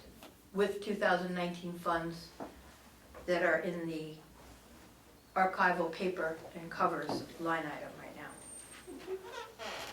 Any other questions? No. Okay, would somebody like to make a motion? I'll make a motion to allow the Register of Deeds to fund request number 27, transfer. Okay, do I have a second? I'll second that. Is there any other discussions or questions? Yeah, I'm not for this or against it, I'm just trying to figure out what's going on. You saved money from the archival papers last year, is that correct? And covers, the hard covers. And that was a budgeted item, or that was out of the equipment line item? That was a budgeted item. So how did we save money? How did we save that amount of money? By buying in bulk. And therefore I bought archival covers, the hard bound books. 100 at a time, we get a reduced price on them. Enough to save $13,000? Well, not enough to say 13, but enough to have purchased them at the right time of year that I didn't have to buy them this year. Right now I have enough, you've heard me talk about the volume going down, the number of pieces of paper that we record going down. It used to be that we had 100 deed books that we recorded every year, and now we're somewhere around 60. So when I buy in bulk, it's lasting longer, and I can get through next year Okay. without buying again until 2021. As long as the economy doesn't really gear up, in which case we'll have funds to buy them. So the choice is here, if we don't buy them, then the money goes back into the general fund. That's right. I don't feel good about just buying and storing 100 extra deed covers. So if we move them, We spend the money on roller shelving, which we ultimately need to purchase anyhow. and how much is that gonna take out of the 13.7? I think we requested 12,500. For 6. 12, So we're gonna double up again this year? yes. Is that in your budget, is doubled up? Isn't that new equipment? It will be new equipment. Well, you've only got $2,400 here in new equipment. That's right. It's not in that line item because the surcharge, the equipment, deeds equipment surcharge account is not in the budget. That's what I asked you, if it was in as a line item, and I thought you said yes. The deed book covers are. Deed book, okay.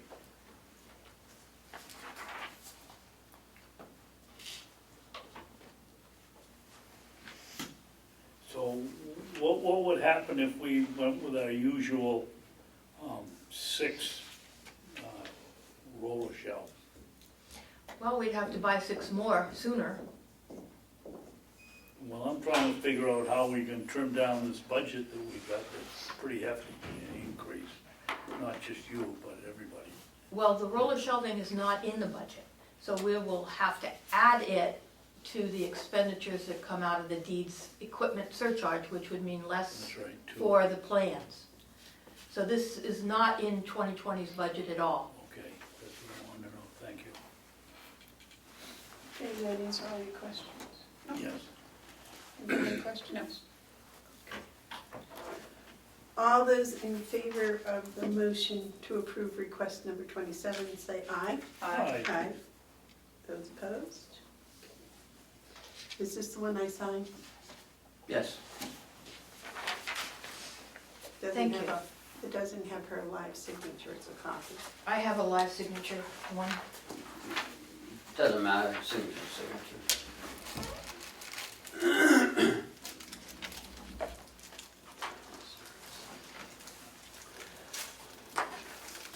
How is November looking? Excellent month.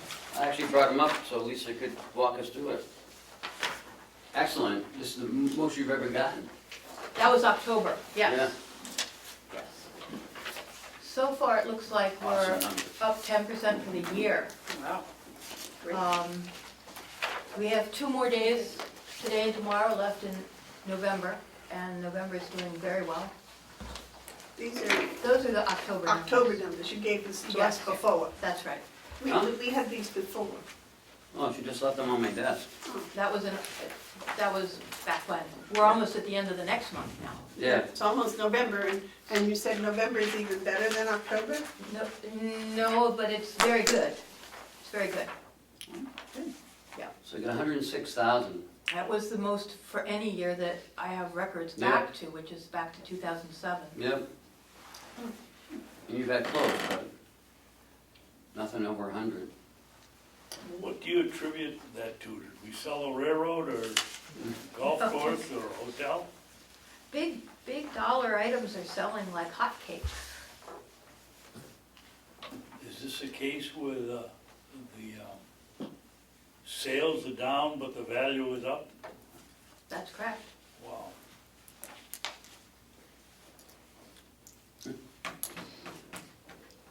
People have more money to spend. People have more money to spend, and there aren't many lower priced houses on the market. They're snapped up quickly.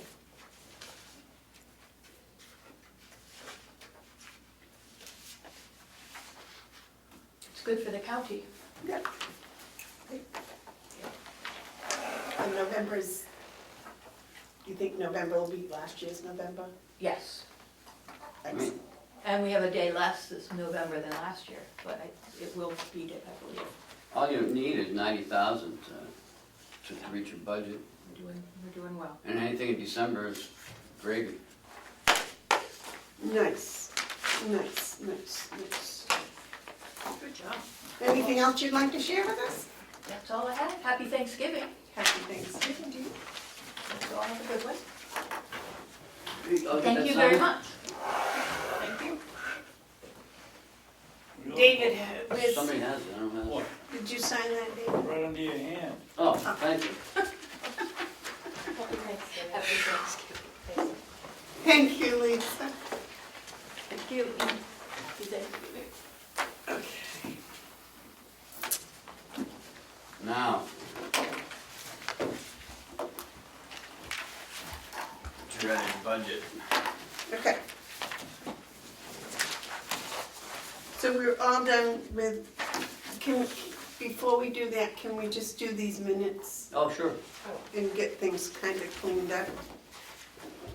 So I had Laura print out a new set, because I was looking at what you were presented, and for some reason the third page was wrong. So these are correct and complete, and so What were wrong with the ones we got this morning? they had, I don't know how that, I think this is, it had information from the previous meeting still on there, but the ones on my computer were showing this is correctly. I don't know. So I asked her to print them off, and That was what was wrong? well, it wasn't passed, Could I get a copy? right? Other yes, ones? I have, yeah. If you could throw away all the old ones, that would be probably Okay. less confusing. There's three. Thank you. Right, that was not passed. On here? This was not passed. Oh, It was 2 to 1, but it didn't pass. yeah, there should say. Okay. Sorry about that. Good morning. I'm sorry, but could you change that Yeah. before we, Yep, we'll look at these next week and then, just need to change past to fail. Where are you talking about didn't pass? this one here,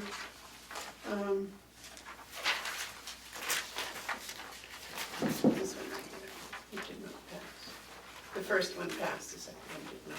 I need to change the word past to failed. That one word, and I'll bring them back. Okay.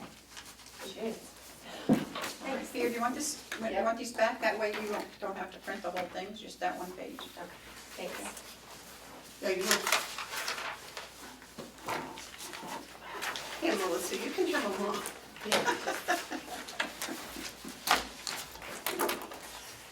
There we go. That was a long meeting. Okay, Melissa, the fact that I was told this was a 3 or 4 hour a week job and it's turning into a 3 or 4 day a week job, any small problems are certainly understandable. All right. Did you want us to do these minutes too?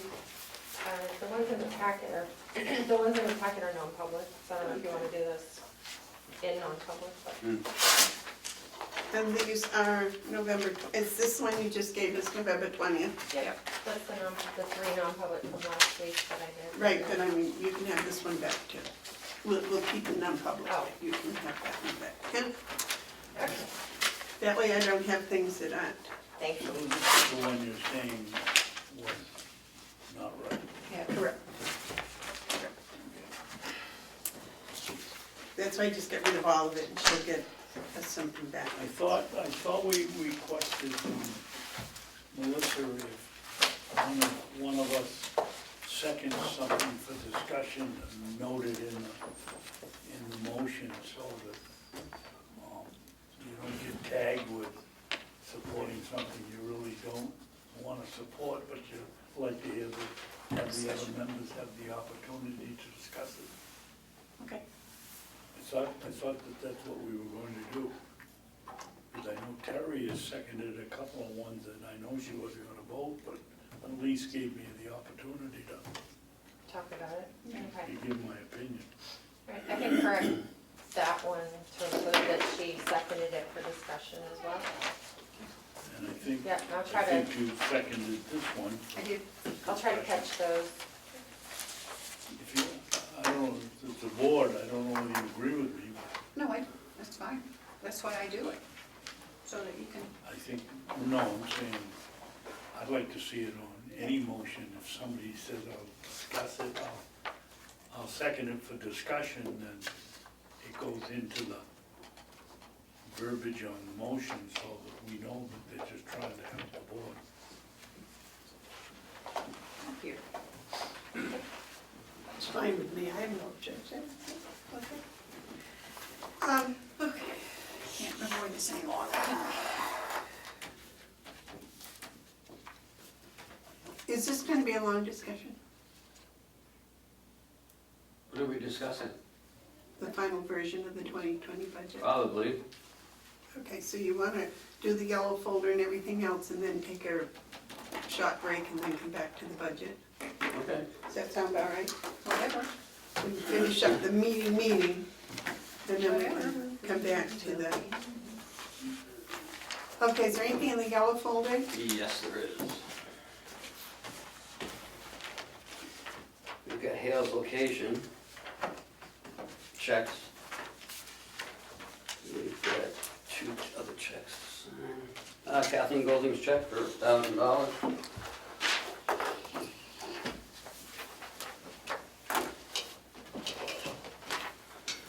Okay, so we just make a motion to approve those, right? Yep, and I'll have Pam sign them. Okay. I didn't get a report this month, so I'm not, You wanna make a motion to sign? No, Okay. I'll make a motion to have the treasurer's sign Kathleen Golding's paycheck for $1,000 for the month of November. Do I have a second? A second. All those in favor say aye. some discussion. Oh, discussion? Yeah, I thought once we get some office help, we were gonna try to do something with this check. And we've got the office help now. Where are we? right, but things don't, poof up in a, out of the blue. I mean, still need to train. And where do we put her? I mean, I think we should go out to bid for, because it's been at least 2 or 3 years. So we should go out to bid for a I agree. administrative person up there, up at Out Hale's. there for you. Okay.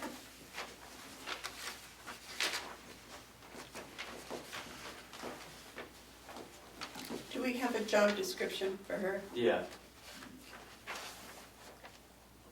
Oh, we have 2 actually. Okay, One she wrote herself and one okay. Can we address the motion first and then we'll make a second motion? All those in favor say aye. Aye. That's to sign the check. And then you wanted to make a motion. No, you wanted me to make a motion. I wasn't prepared to make a motion, but if you want a motion, I'll make a motion that we go out for bid for, what's her technical function? Tax collector? Yeah. Tax collector for Hale's location. I will second.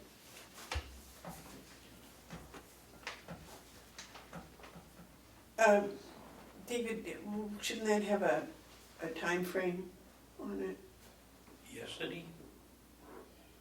Well, it'll take, we'll have Bonnie do a job posting and stuff, and everything will come down here, all the resumes will come to Bonnie, she'll review them, then you guys review them, and then you guys go through the pile, whoever you want to call for interviews, you call them in, just like we did last time. Yep. So this will be for the year, do you think we can get it by January 1st, 2020? That might be tight, so maybe Tight. February. So, How about March 1st to make it easy? And she's on a month-to-month now, so, March 1, 2020. To March 1, 2021. Yep. And we'll get a, That way we don't have to figure out if it's a leap year, right? yep. Madam Chair, can I have clarification? Is she a subcontractor? yes, So this is not, it's going out to bid. right. Is there a bid process for Yep. services? Yep. Or is it being done through HR? Is it, Sorry. well, that's a good question, because is she an employee No, of Hale's location, no. or is she a She has a contractor? contract, she has a signed contract. She has now gone through, past her contract dates, now it converts to month-to-month. Right, So, and it only involving HR, because we can't send the resumes or applications to her. So Bonnie would be the next best thing. Did she have a contract before? Yes. For how long? Yes. It was a, Every 3 years. I was gonna say, oh, it's a 3-year contract? Hers was, It ran out 1 or 2 years ago. and then we went up for bid in 2016 for the same thing. But it was 3 years. Right, and it expired. because I was gonna say, there's some training, I mean, it's not an easy job. No. To know the tax codes and all that. Yep. So I would think that somebody wouldn't wanna do it just for a year, they'd wanna, Okay, so we'll do it from March 1st, 2020 to March 1st, 2023. 3. 21?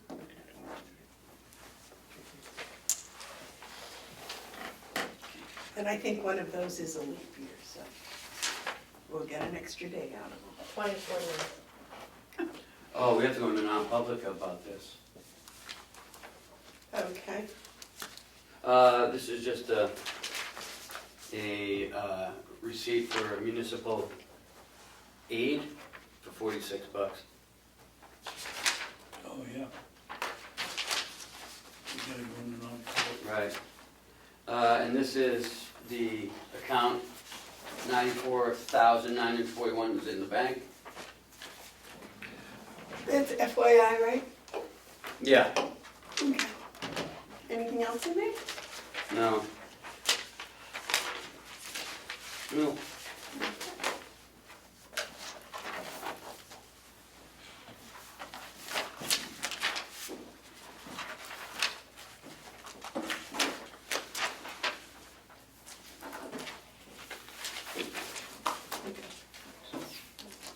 All right, administrative updates?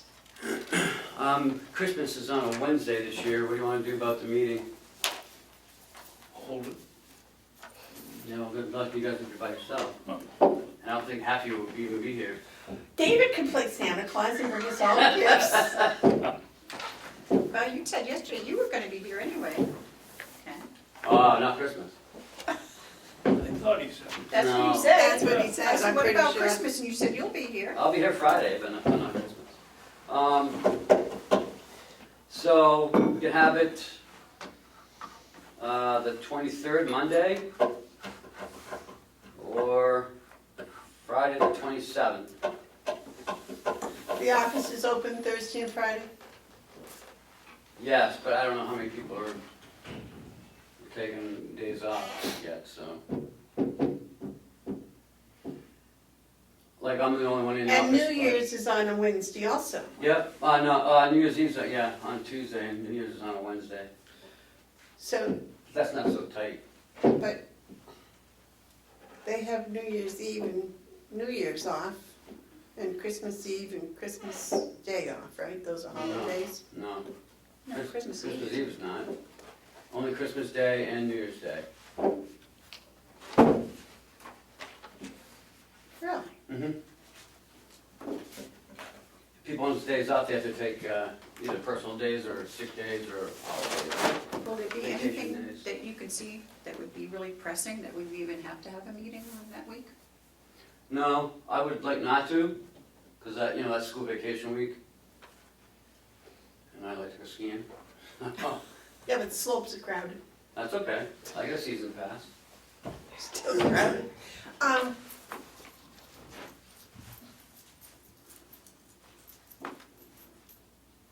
You want to do both Christmas and New Year's, or just Christmas?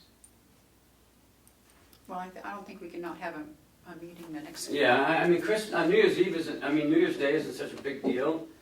So if you want to have it on, the Thursday. Tuesday or the Monday, or, Thursday. yeah, you can do it Thursday, January 1st. January 2nd.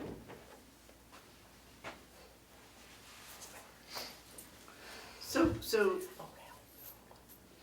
can I make a motion that we change the January 1st Commissioners' meeting to January 2nd? Is that all right with you? Madam Chair, I won't be able to be here that day. The 2nd? I probably won't be doing anything anyways. I'll take notes. Okay. Understood, that is school vacation. Wisdom? Yeah.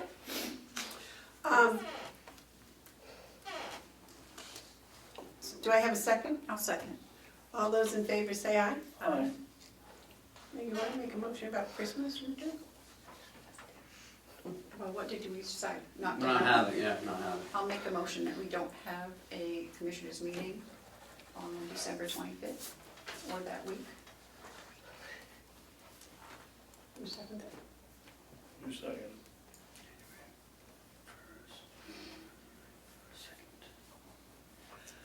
Yeah, I'll second, because I don't want that, I don't want to come in Friday that week. I'll second it. Is there a discussion? No. All those in favor of canceling the commissioners' meeting the week of Christmas, say aye. Aye. Aye. David? Those opposed? Me, Okay. What day would you like to have it? I'd rather go on a basis of whether, when it comes up that time, whether we have to have, if there's enough business to have one. If there isn't, I'd vote no. If there's something that comes up, then I'd say yes. Okay. Well, if something serious comes up, I'll just declare an emergency. Okay, then change my vote to yes, please. That's the third time we've done it. No, so wait, you should vote to reconsider the first vote in order to get. Now, he just changed his vote, that's sufficient. And if there's something comes up, then we'll just have the emergency. Yep. So I'm guessing we're meeting on January 2nd. Yep. And December 18th will be our last meeting until the next year. Yes. Okay. Just want to get that wrapped around in my head. And I'll sign checks on the 25th. On the 25th? Checks have to be signed that week. Yeah, but they'll be ready probably the 24th. And you come in, no one's gonna be here on the 25th, so you can tell them on 26th, 27th, 24th. Well, I was just saying, so Terry doesn't have to come down. Oh, I don't mind if Are they you gonna come. be in town? At Christmas? Yeah. I honestly don't know at this point. I can come down on the 26th, that's no problem. What if we have a meeting though? You're gonna have to come down. Oh, yeah. It's not if he's off someplace. Next, oops, on your updates, I'm sorry, I didn't mean to throw that at you. Don't take your rule. How's all the hype with MAT, M-A-T, at the jail? The state female prisoners filed agreements with the jail because they can't get MAT. Gone to the director of New Hampshire State Police, of the New Hampshire Corrections. Helen Hanks stating that if we do not put our inmates on, their inmates on MAT, that they will pull their inmates and dissolve our contract.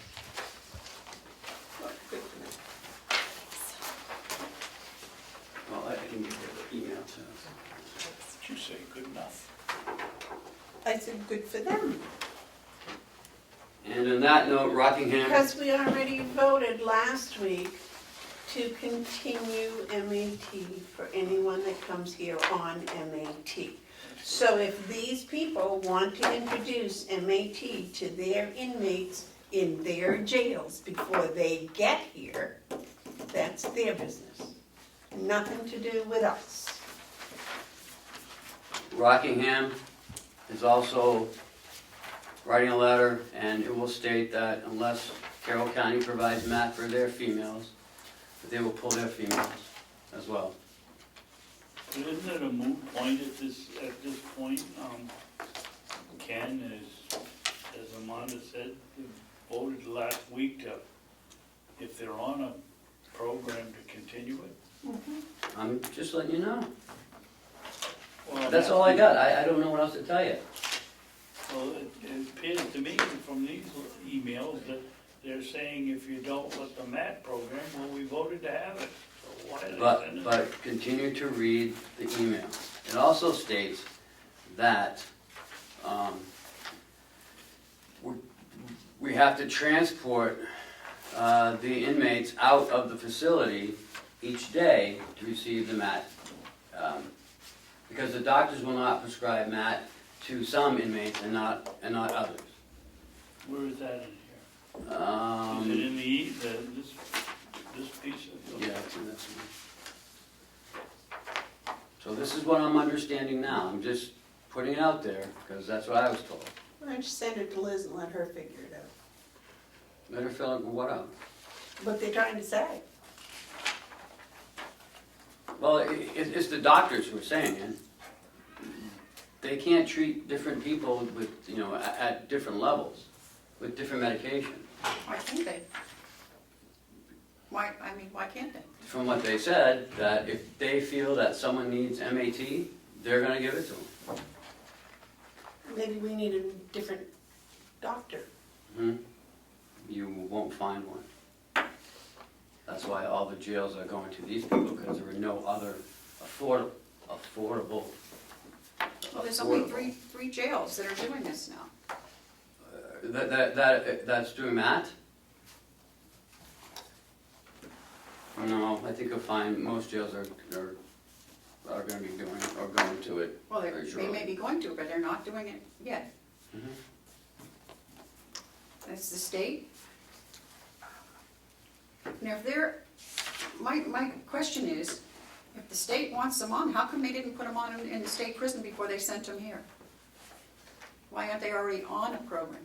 That's not what I'm saying. I'm saying that when they come here, the doctors are not gonna prescribe them MAT. They need to go out. So the sheriff has to bring the van down and transport these people down to Huggins to get their, treatment, to get their Suboxone. That is ridiculous. If a person comes in here on insulin, the doctors give them insulin. But they give everyone insulin. They do? Everybody over there gets insulin? If they're prescribed insulin, whether they came in off the street or after, they get insulin. Right? If you all of a sudden, have low blood sugar or sugar problem, and they determine you need to be on insulin, they're gonna put you on insulin. Well, it better take more than 20 minutes to decide to do that. But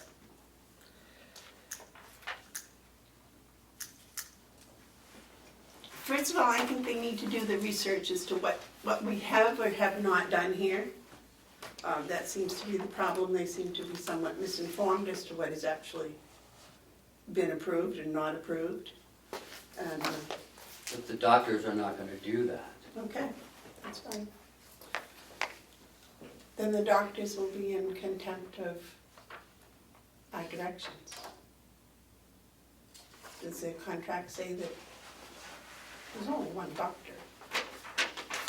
So doesn't the contract say that, And this letter, when was this written?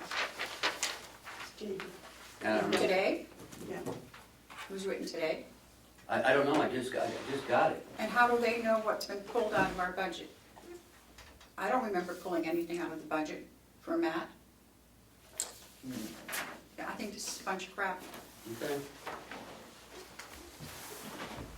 I'm sorry. No, I'm just informing you. I agree with Terry, I think it's a bullying technique, so.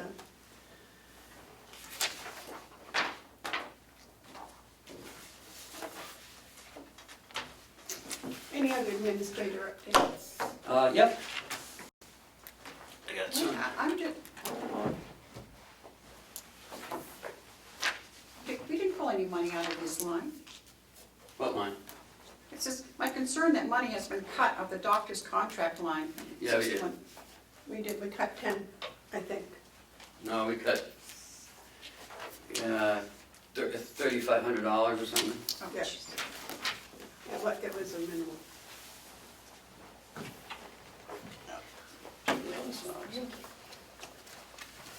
What is this? Those are all the new LSRs coming out. They've been passed? No, No, they haven't been passed, so. these are LSRs. This is- What's that mean? Can I have clarification? This is marked confidential. Is this confidential? I don't think so. Okay, just every page, if you notice, okay, thank you. It was sent to me, I don't know how that can be confidential. It's just a list, so, okay, thank you. Mm-hmm. Madam Chairman, Yes, sir. I'm still here on this letter. When did we vote down the union contract? We haven't even talked about it. That, No, I know, that's what I'm saying. no. They're misinformed. It's just like Well, this everything is- else. This is from Jason to us. They've done no homework. That's the whole thing. There's no homework been done. And if somebody would ask one of us what we thought, maybe they'd find out what we're thinking instead of telling us what we're thinking or doing or whatever. And what is this? What is this thing? LSRs that are coming out that you should be aware of. Well, why would this be confidential? It's not. Oh, That's for perusal over the vacation. Right. first of all, as soon as it gets a number, it becomes public. Yep. Pull it up online.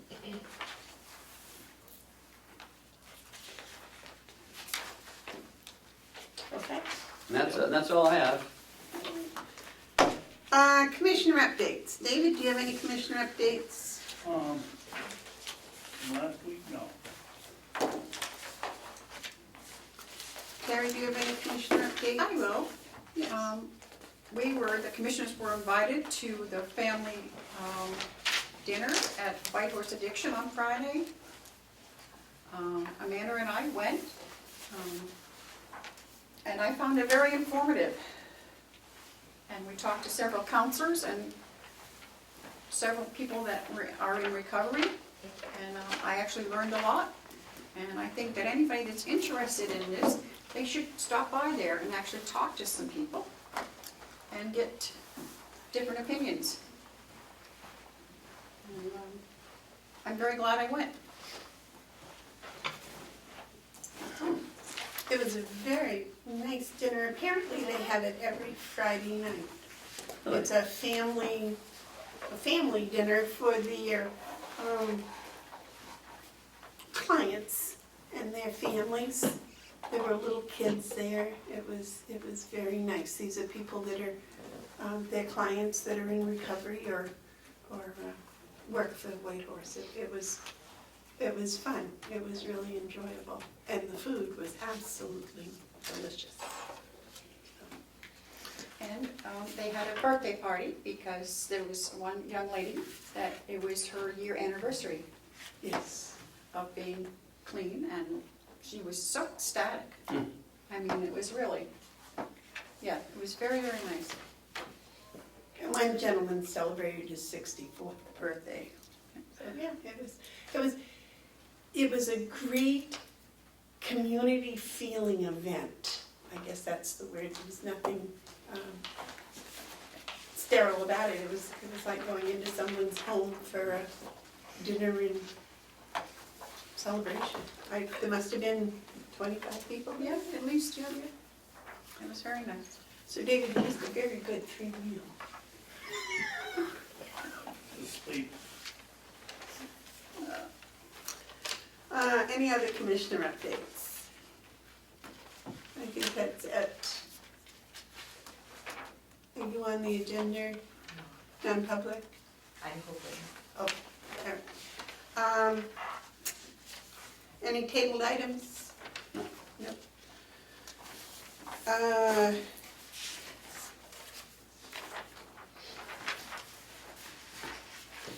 Do you want to do the non-public and then come back and we'll work on the budget until we're done? Yeah, Is that all right? Yep. Okay. David? Madam Chair, can we do a public comment before? Oh, yes. Thank you. Are there any media questions? No. Okay. Public questions? Media questions. I'm not going to speak as media. Okay. Public input. Please state your name and the town you're from. Ed Comeau, Brookfield. As commissioners, you represent the people in relation to the way the county operates. You obviously have a concern about the MAP program, no matter what it is. I'm concerned that you're concerned. I haven't really clearly heard what those concerns are. We all want the same thing. We want a solution to a problem. Both sides needs to meet and discuss this more, because this is going to unwind and cost the taxpayers a lot of money, potentially. If I need to pull legislative privileges, if there is such a thing, and pull both of these groups together to have a discussion about these concerns, I will do so. The concerns you have about Matt have to be heard, because you obviously are very passionate about how you feel. So I think we need to have the discussion about this and vet all our concerns, because I'm not hearing that communication between the groups. And I think we would all like to hear in detail what those concerns are. So either earlier in the beginning of the year, I'm going to try to get both of these groups together. If you refuse to meet, then we're not going to hear the other side, and I think everybody needs to, because just from the slight conversation that we've had over 2 weeks now, you did somewhat clarify how you feel about Matt and who should get it, who shouldn't, or whatever the concern is. But we have to communicate better than this, and I hope to do that earlier than next year, because I think it's good to do that. I'm hoping there will be a resolution to this either way. May I make a comment to Mr. Comeau? I have repeatedly, personally, asked to meet with Jason and go over it. And nothing. I met with the ACLU representative. I actually got an email back from him this week stating that he found nothing wrong with the changes that I personally would like to make in the policy. And he said he was going to get in touch with Superintendent Henry and see if he couldn't work it out with him. And I have heard from neither one since. So on my part at least, and I can't speak for Amanda, but I think that, I have tried to compromise and reach out, and there has been no compromise. So that's where I stand. And to follow up, when there are two groups of people that disagree and cannot resolve something, an arbitrator comes in between and makes both groups come to some resolution. Yep. And that's what I'm going to try to do before a lot of money is spent.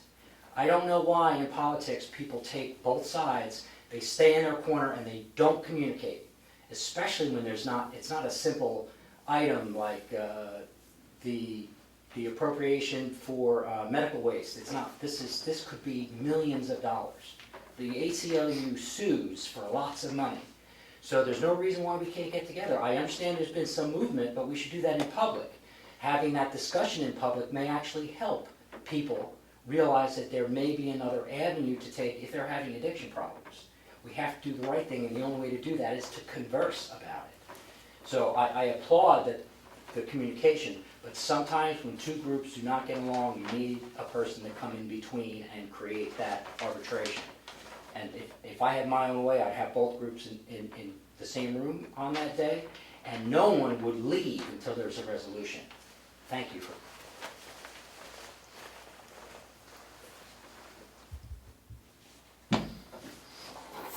your comments. Any other public input? All right, David, would you read us into non-public, please? Make a motion, we go into non-public under 91A dash capital A colon 3 comma Roman 2 parentheses C, matters which if discussed in public would likely affect adversely the reputation of any person other than a member of the public board unless such person requests an open meeting.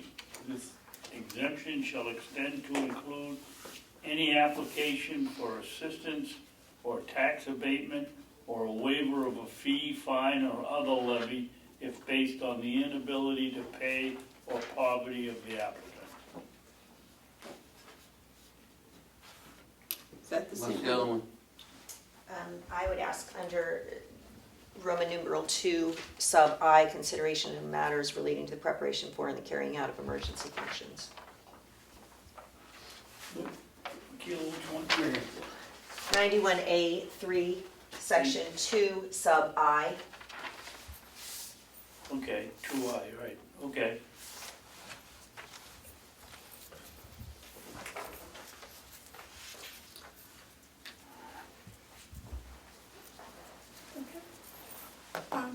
Well, Oh, you want me to read it? no, Oh. I thought you might want to, No, I heard it when she read it, oh, she did, Oh, okay, you did. but I didn't spell emergency right. Roll call, I'll second that. Is there a roll call? Please.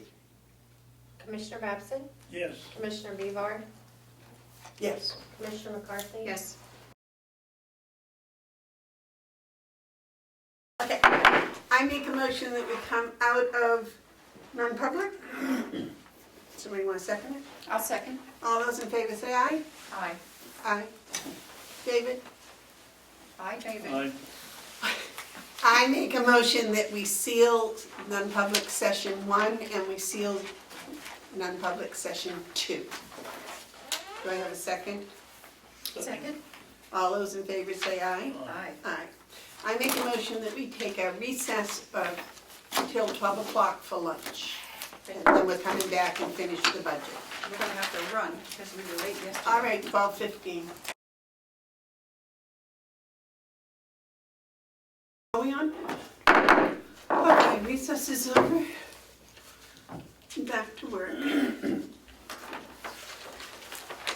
Okay, Karen, what do we got?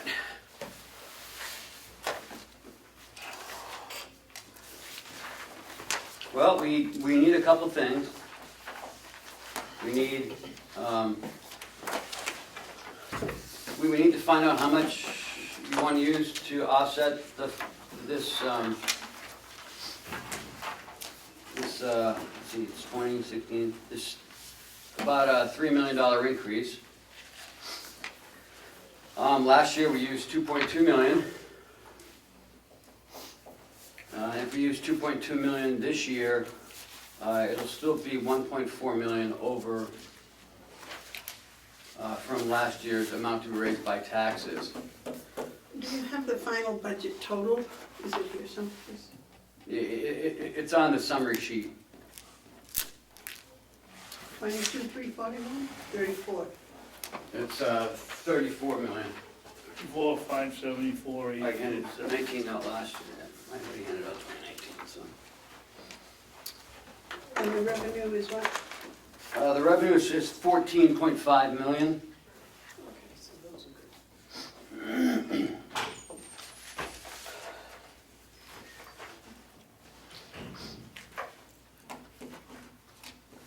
So a difference of around 20. We're doing about 20 what? Between the revenue and the expenses. Right, we need $20 million to raise taxes. Last year we used 16.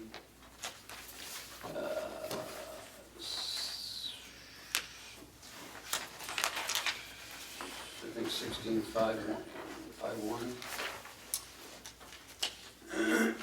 Last year we asked 14.5 for taxes, I believe.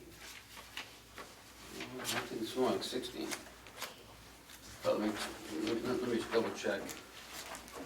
Can we use Yeah. 2 million? 16.5 million. 16,521,886. And then we took 2 million from fund balance? 2.2 million, right, it was 18,738, Oh, and we used the 2.2 to bring it to 16,521. Now remember, we upped the BEAS line increased $250,000. That's 250 right there. The Human Resource Department, which we added, some extra 120,000. And the Domestic Violence Unit was 120,000. 3, 4, so that's 500,000 right there, just in those three areas. That's $500,000. What was human resource again? About 120 increase. So the same on both, okay. Yep. And the B's was 500 and... And the BAS is 250. So we're looking at a hole we gotta fill of $20,020, 20 million, Right, 20,066. right. So the more that you either cut or add in revenue will bring that number, will adjust that number downward. Ken, last year, what was the figure that we raised by taxes? 16,521,886. So sorry. For some reason I had that was 14. No. Now add 2.2 million of that, And that was the, and that's where we started out from our income from taxes before we took the 2.2 million. So I guess what I'm saying is you can take 3.5, but if you do that, you got to do that every year unless you cut it by $3.5 million. how much is in the fund balance? About 5 million. And DRA says we need how much? Well, they don't say we need, anywhere between 8 to 12% is safe.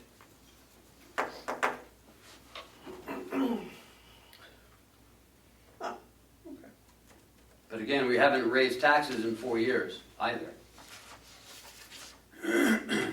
So continuing not to do that as well is, you know, you end up on the vicious cycle of continuing to use fund balance to offset expenses.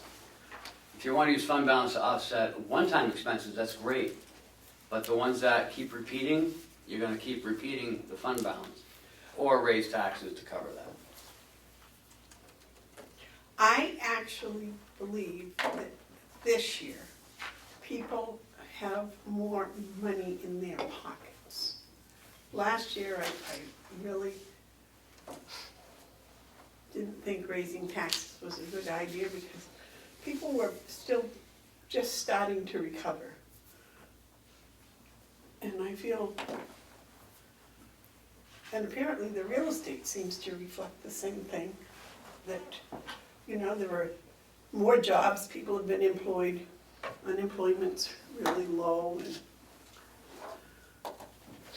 what is the average percentage that the schools have been raising in the past I don't pay attention to schools anymore. 3 or 4 years?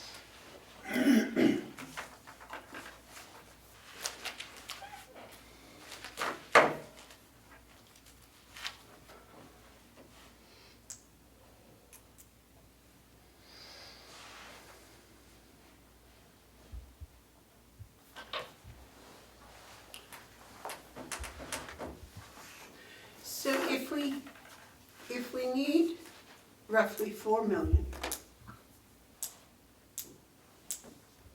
right, that's what we need, More like, yeah, 3.75, 3.8. okay. But I'm thinking, we took 2 million last year. 2.2. So, do you know the tax impact? I mean, like if we took 2 million from fund balance and 2 million, we up the taxes.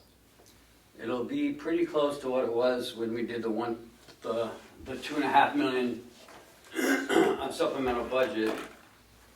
And I believe that was roughly $35 per taxpayer with a $200,000 home.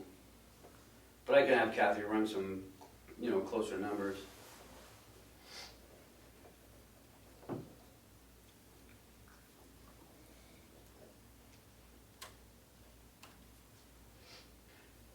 Can I offer an alternative? Well, I think we'd be able to listen to a lot of alternatives. Why don't we utilize, a couple $100,000 more of fund balance, so instead of 2.2, go to 2.5. Lisa was willing to offer some more revenue.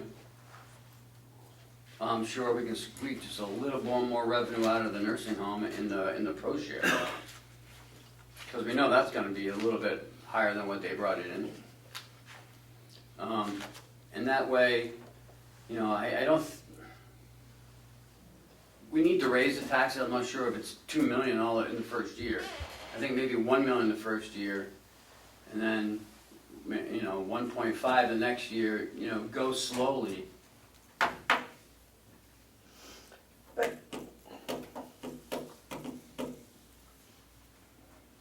last year it was 2. This year it's 4. It was 4. The difference. Mhm. Oh, Well, everything goes up. well, that's what I'm saying. So I think if we took the increase, which is 2 million, Mhm. and we gave that to the taxpayers, and then we take 2 million out of the fund balance, which belongs to the taxpayers anyways, and give it back like we did last year. And you're saying that would increase about $35 per, Roughly, yeah. that's per family or per, Per $200,000 home. So whatever that is. David, you've done this a long time, what do you think? Well, you said, if I understood you properly, you said take out 3 million. Just then, right? Not 4, it would be 4. 2 from the fund balance and 2 up taxes, 2.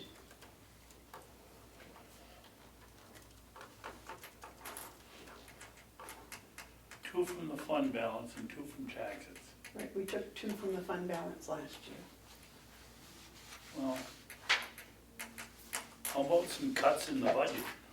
I don't think there's gonna be much in there you can cut. You may raise some revenue, but most of these budgets are pretty clean. I mean, the nursing home budget didn't go up, I don't believe. The only things that's gone up is salaries, and that's, that's And been. we haven't even figured in, we don't have the sheriffs in here, we have the jail, but we don't have the sheriffs in here. No, the jail isn't in here.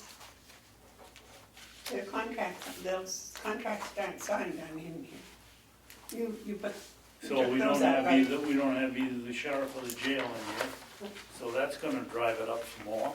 Yeah, So now we're looking at 3.5 maybe, instead of,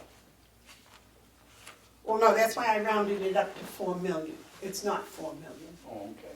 It's 3.7. 3.7. So I'm figuring the contracts would make up, so that's why I rounded it to 4 million. It's not, I haven't been around Ken, he's not wearing off on me, it's just. Terry, you do budgets? Yeah, I thought we did a pretty decent job, cut some, but no, with all the bottom lines, but.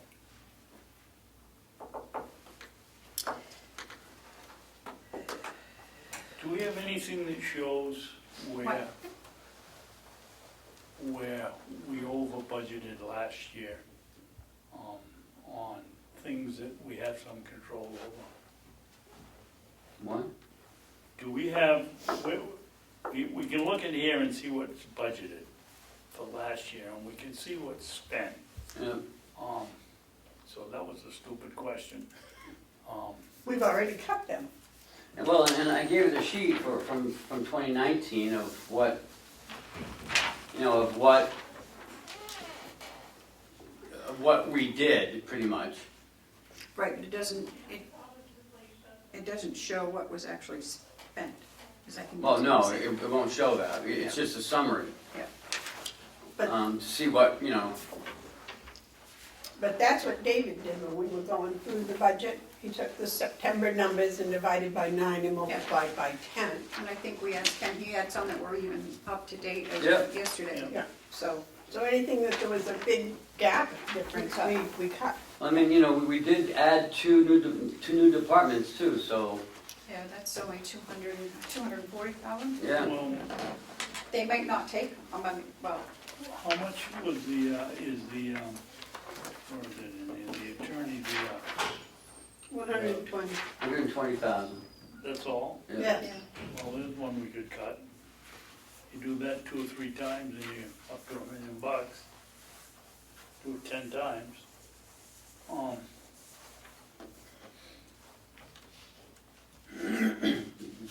We don't have 10 departments we can cut.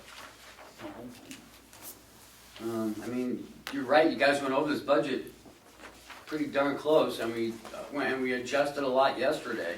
I mean, the vehicle expense in the jail, you know, when you start paying $90 for 14 cars to change tires, But don't that's, tell me you can't, you know, there's small savings, but they all add up. yeah, but who's gonna do those? I got him a price for $40, he's paying 90. Yeah, but is he coming down here? And Well- can he do it? Last I knew, he was too busy. Well, You know, I know what you're saying, David, but we gotta have some flexibility of, you know, when we want this stuff done is when we need it done, I not, understand that. But we can't be worrying about raising taxes and trying to cut the budget if we're not gonna be a little flexible. I think, personally, we worry far too much about raising taxes. We have kept our taxes at 0, and I haven't seen any big march around the building saying, thank you for keeping your taxes rate at 0.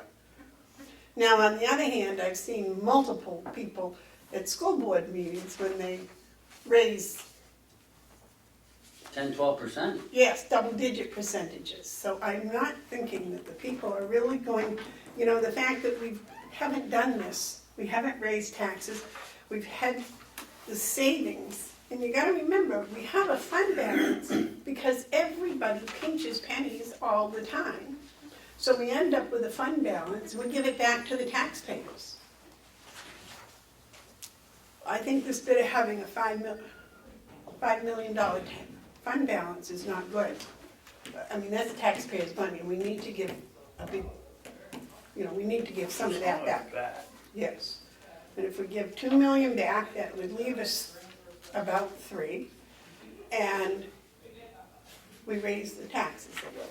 Yeah. But do you really believe when people get their real estate tax, they look and see, oh, well, the county hasn't gone up, they're doing a great job? Or do they look at the bottom line and see that their tax bill has gone up $300 or $400, which is done in Effingham, Ossipe's up? You know, it's the accumulation of all the taxes that are not just. But I don't see any town saying, oh, let's not raise taxes this year, let's use our fund balance. I don't see the state doing that, and I don't see the state education tax doing it. Well, I don't know about the towns doing it, I don't follow the towns. I expect my taxes to be raised every year. I see people go to town meeting, or this SB2 thing now, and say, we want these services. And the selectmen say, your taxes are going up. And they say, well, you know, we gotta pay for what we want. I see that. Somehow, the school, and boy, I know when people that I know get their tax bill, they know right away whether it's the town went up or whether the school bill went up. And when I ask them about the county, they go, we pay county taxes? They don't even, Yeah. Well, I think our county taxes last year were $1.44 per, is it per thousand? $1.44, and that's high. I mean, I know My county some, tax. I know some county taxes are $1.05. Ours has gone down this year. But we're 1 year behind on your county tax, on your local tax bill. I know that Conway's gonna be hit this year because it was reassessment plus this, the school's going up. What's the percentage rate of the budget's going up? The actual budget, what's the percentage, the difference? Well, depends on how you figure it. I figured it one way, it was about 1.9. We figured if we're gonna just raise taxes 2%, I mean, we're gonna raise it 2 million. So I guess, yeah, it's probably less than 2%, huh?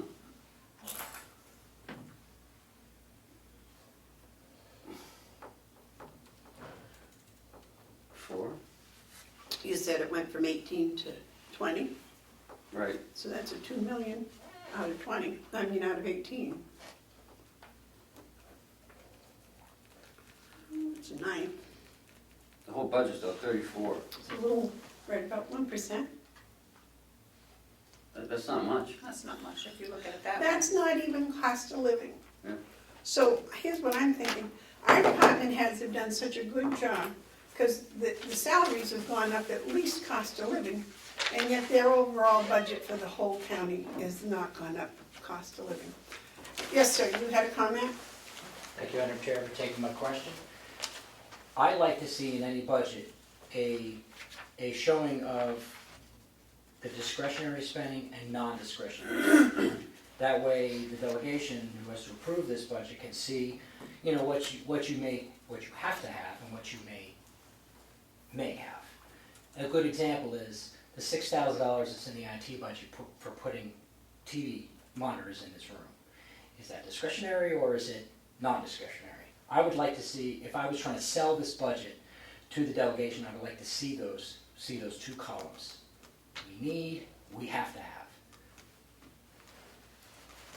Or we have to have, but we want. Yeah, look, we need and we have to have it too, they're the same thing. I misspoke. What we need and what we wish for. Okay. Thank you.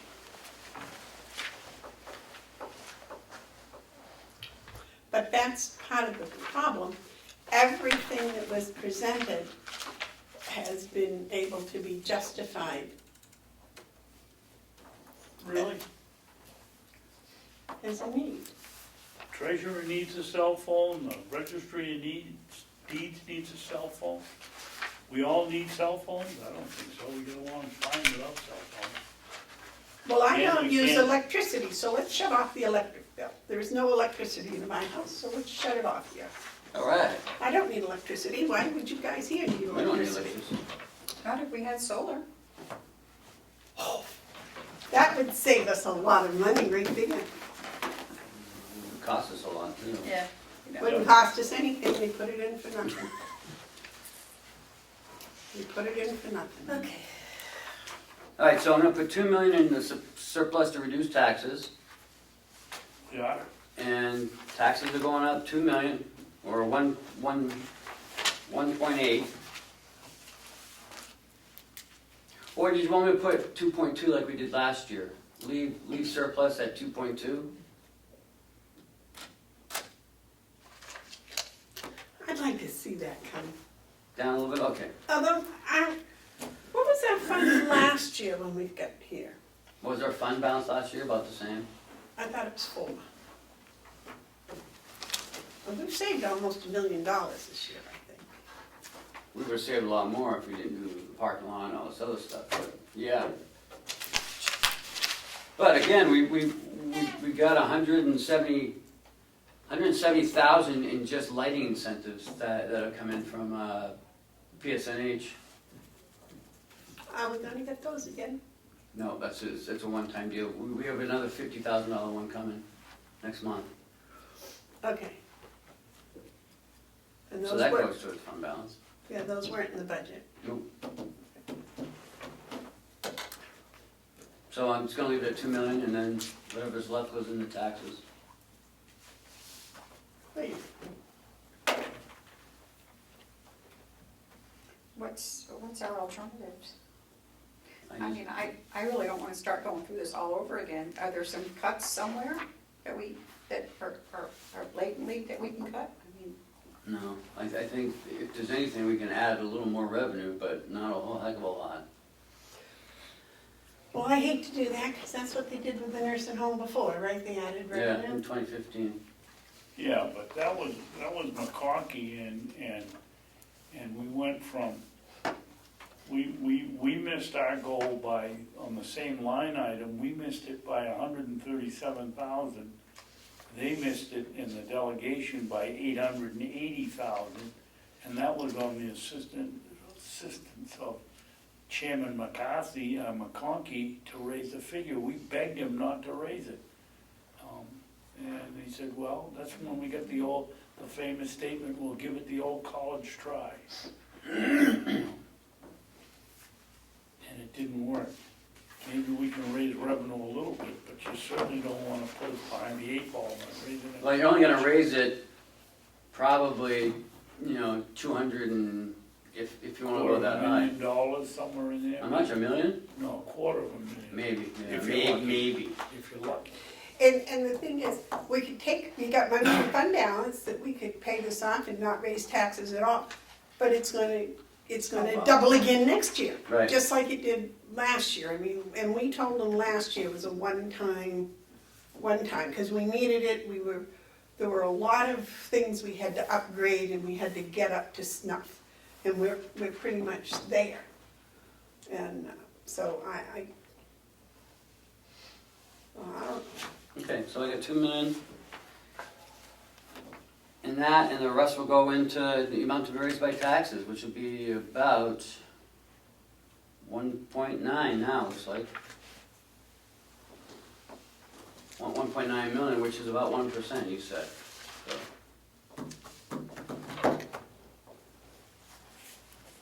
Yeah, What are you gonna raise by taxes, dollar-wise?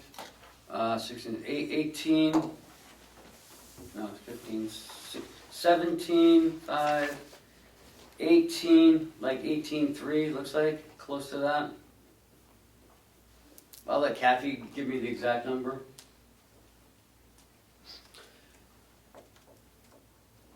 And how much do you figure from the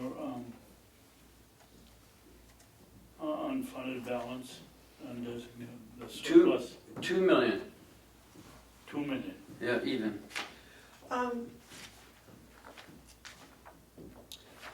when we, okay, I asked this before and I can't seem to get my head straight on that. Last year, when we took the 2.2 million out of the fund balance, how much was left? 4. There was 4 left. Because we need that fund balance to come down a little, because that belongs to the taxpayers. Well, it also helps the taxpayers with our TANs as well. Right. Dropping in a, By being able to, operate for 3 months without the TAN is very helpful.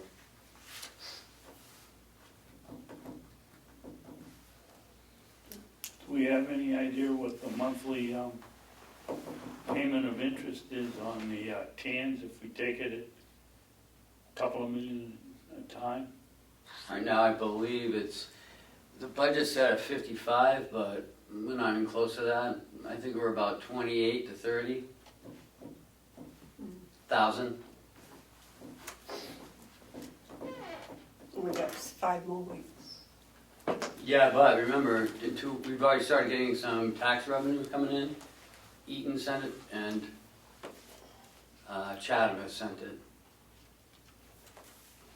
2 smallest But do we use that to pay off the TAN, or we use that for operating expenses? We use it for operating. So we don't have to have more TAN. Right. But, I think it's only, it was 25 maybe from, and 80 from Chatham. It wasn't big from Chatham, or Eaton, it's 132 maybe. Enough to keep us running. Well, it's enough for a week.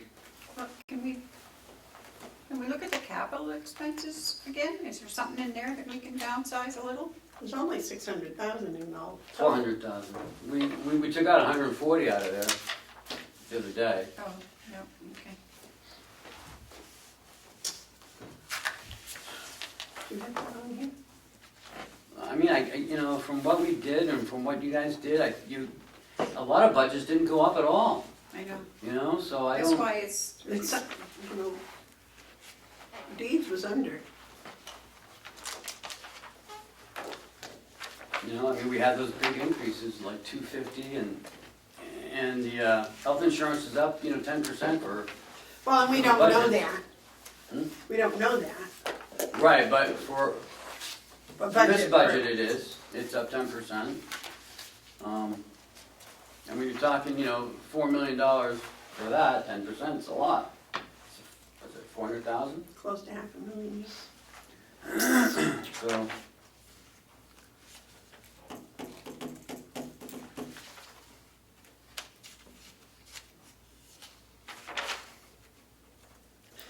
But that was $35 per $200,000, is that what you were saying? Roughly, yeah, if I remember correctly. It's not a lot.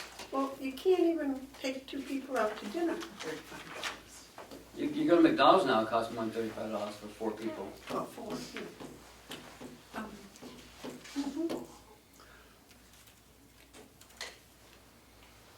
Because the other thing we're overlooking, if Deeds is correct, if the property values are going up, that means the tax per property is Mm. the valuation. Although that won't change anything, because usually when the valuation goes up, the rate, that's what they did in Wakefield.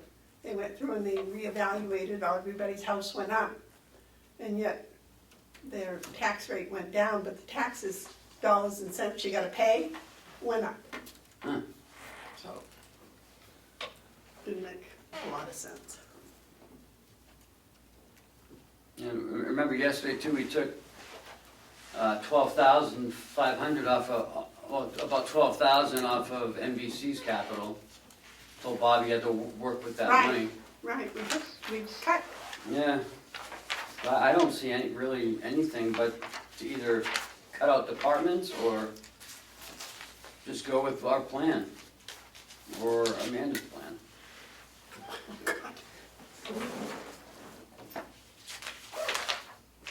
Well, it has to be our plan, it can't be, gotta be.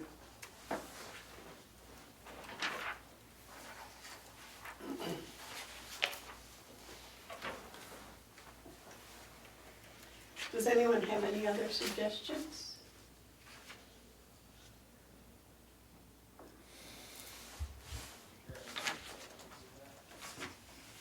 I think it's a tight budget.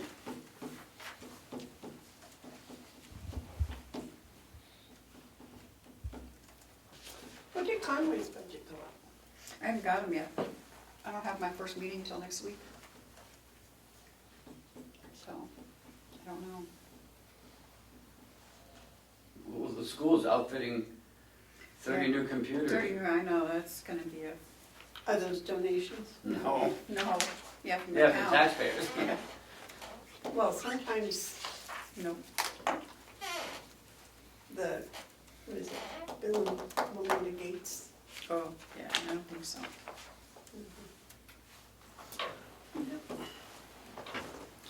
As a taxpayer, I don't think $35 No. on my tax bill is gonna be that big a deal.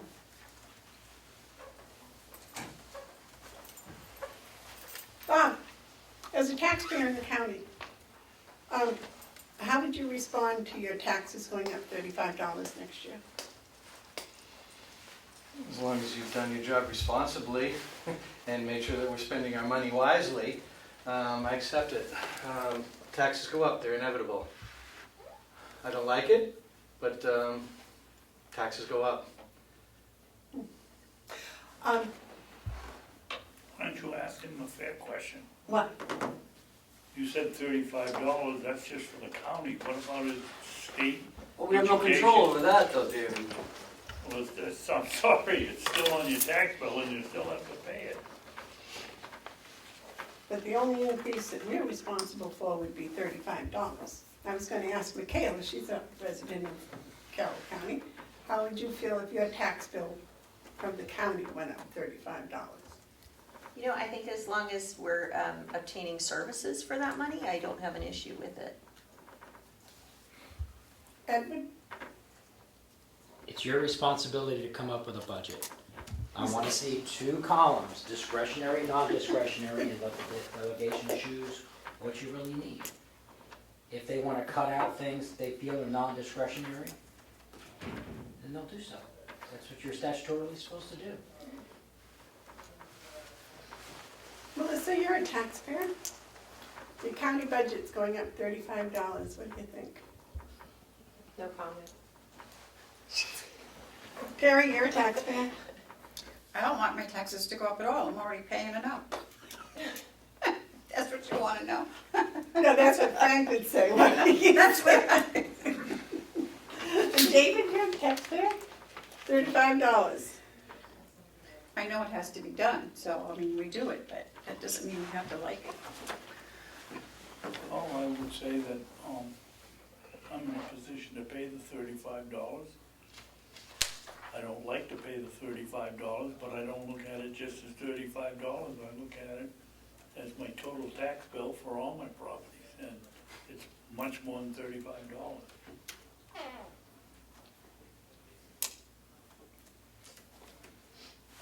Well,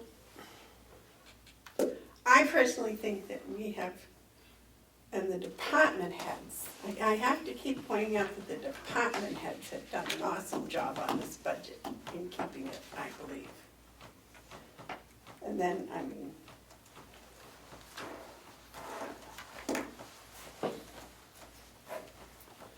if either of you think there's something we could have done better or can do better or be more diligent about, Well, I think it forces us to get out of the hay business. I'll be surprised if the delegation pays for a wrapper and a squeezer and a round baler when we're in this situation, which means we get rid of the hay business.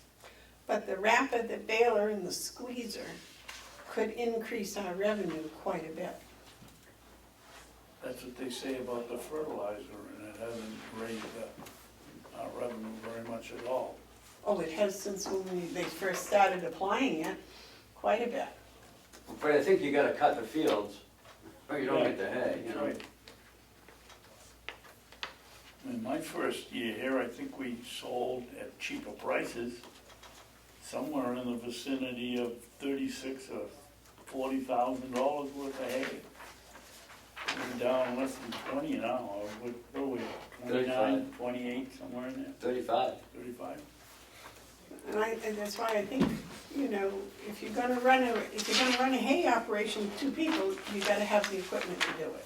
Well, that's what I'm saying, they're forcing us out of the business, or if they don't give us this equipment, we don't have the help to do it.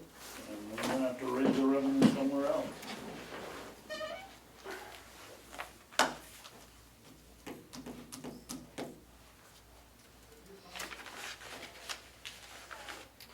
Terry, you think there's someplace we could have done better, or something we could have been more I know, that's diligent? what I'm looking at, I mean, there's a few things, I mean, we could cut the $6,000 for in here, but that's $6,000, I mean, Not gonna make a dent. but that's what I mean, we have to go through this all again to pare it down, and, you know, if that's what you guys, you know, wanna do, I'll do it. Well, that's my argument, we've already done it I know, twice, and then we had a week to look at it ourselves. I just, Okay, so I got 2 million in surplus to reduce taxes, and the rest is going in to raise taxes. Is that correct? Is that what I'm getting? Because I want to get the number in here and make sure. Can you go along with that, David? I'd like to see it lower, but yeah, I don't think we have a choice. Yeah. If we could chip away at the budget, but it's only gonna be 50 items at $200 a piece or something like that. And delegation's gonna help us with We're that. not gonna get a big chop at it, so. So I'm gonna change those numbers and bring it back for a vote.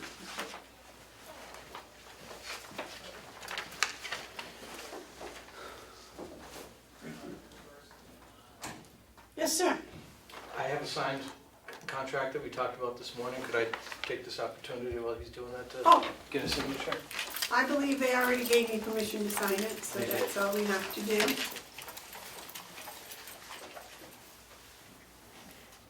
Whoops, excuse me.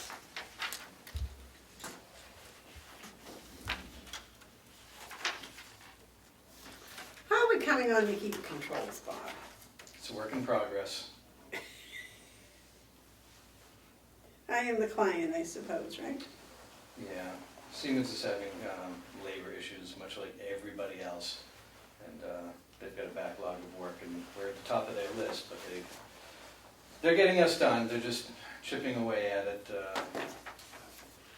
not as fast as I'd like to see, but Do you have anything in the contract that We're making- says if they go too far over the date, we get something?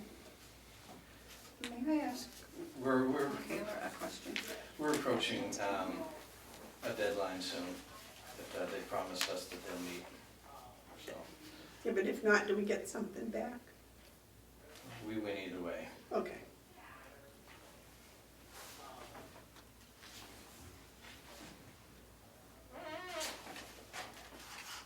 Just two places? Just that thing right there, yes. Okay. Thank you very much. Thank you. Can I ask you a question? Yeah. I'm looking, because I'm looking at this, and I see on this one, it has nothing. And on mine, I have mine, that we put in 2,500. Where are you looking?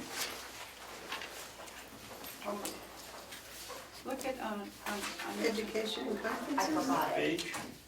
yeah, on page 4. Oh, I thought you were right. I can answer that. I'm sorry, I don't mean to eavesdrop. Yes. I forgot it on my original one, and then when we met over at the nursing home, I realized I'd forgotten it, and we wrote it in. The 2,500 for education and conferences. Right, that's what I have on mine, we wrote it in, but it's not on this one. Oh, Right, somehow it didn't get transferred on there from yesterday. Because I have it on mine also. So I'm just gonna go through and make sure that stuff that we took out or put on is on here.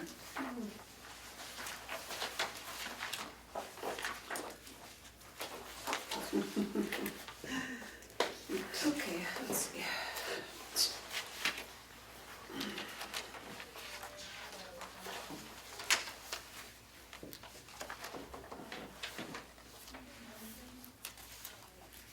It's easy to make mistakes, and she's trying to hurry and get this done for us.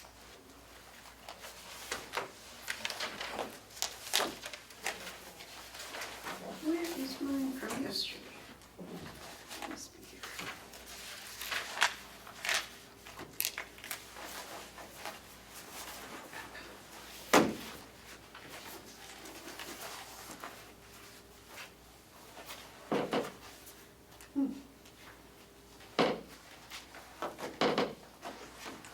See, that's why I put mine all in alphabetical order, because I could find everything. Well, I have one for each department, that's why. Hmm.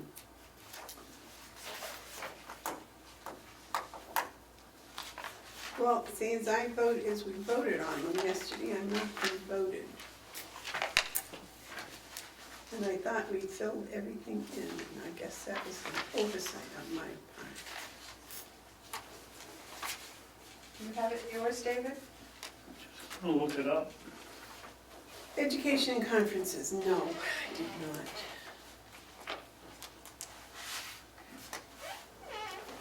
That was my fault, Michaela, I'm sorry. I don't think she knew it, I just noticed it. Did you? I didn't know that.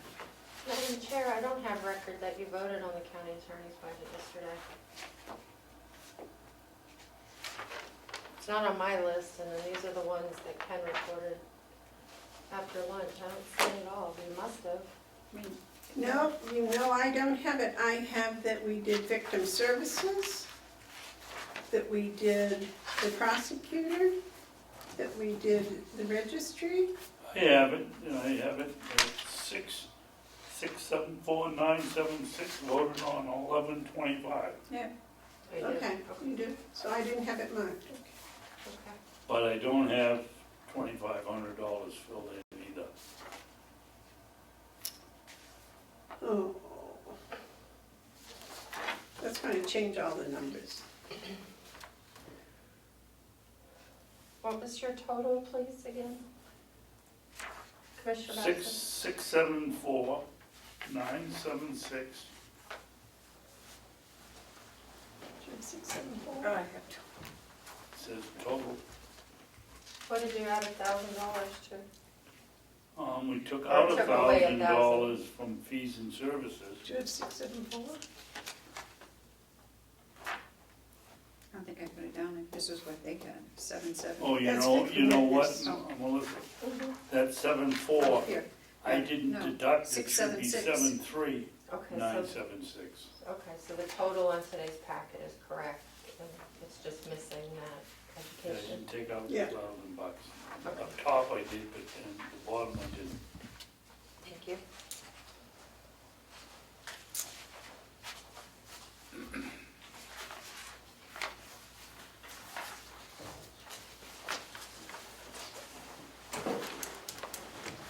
Okay, We found an error.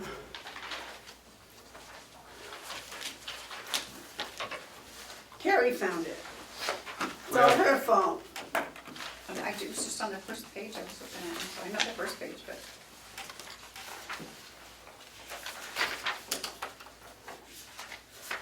what page? On page 4,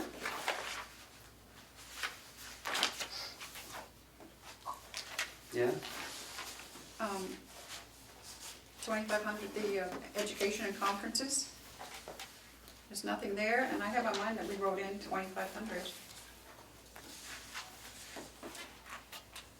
Do you remember? We did, and it was my fault yesterday when we were going over them. I didn't see it. Okay. I'm sorry. So, 675, 9.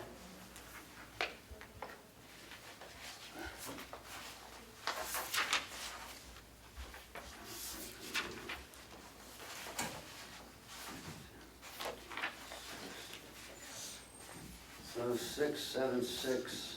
No, 673,976. Yeah. But then you gotta add to that, the Add 25. $2,500 to that. Is 676, 176. That's what I just said. The only change we made, that I have recorded, is we reduced other fees and services by $1,000. The rest of it was the same. And before you took off $1,000, it was 674,976 on Kathy's sheet.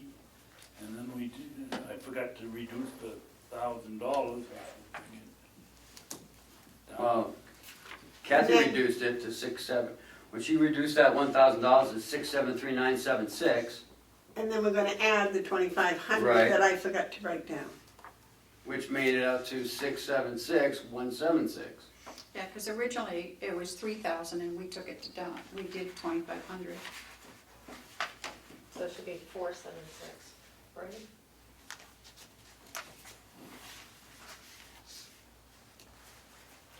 You're adding 2,500 into that? Yes. Into 673,976. 6, 7, 9, 10, that's 4, oh, it's 4, yeah, 4. Can't read my own writing. Thank you, Melissa. 676-476.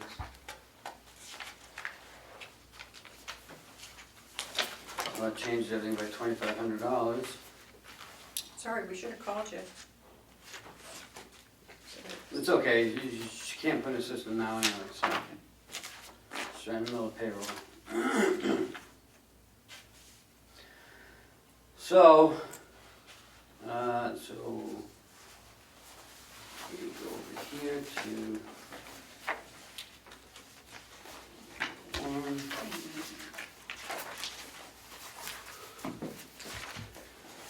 Okay, this is today's, this is yesterday's. This is what we did.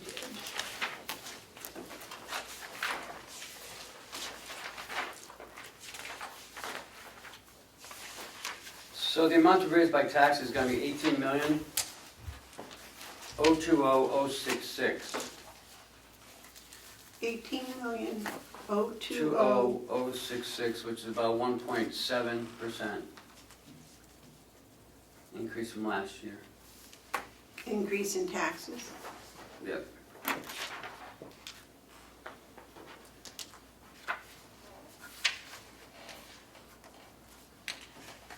Okay, and how much for, just the 2 million for fund balance? Yep, there's 2 million for fund balance.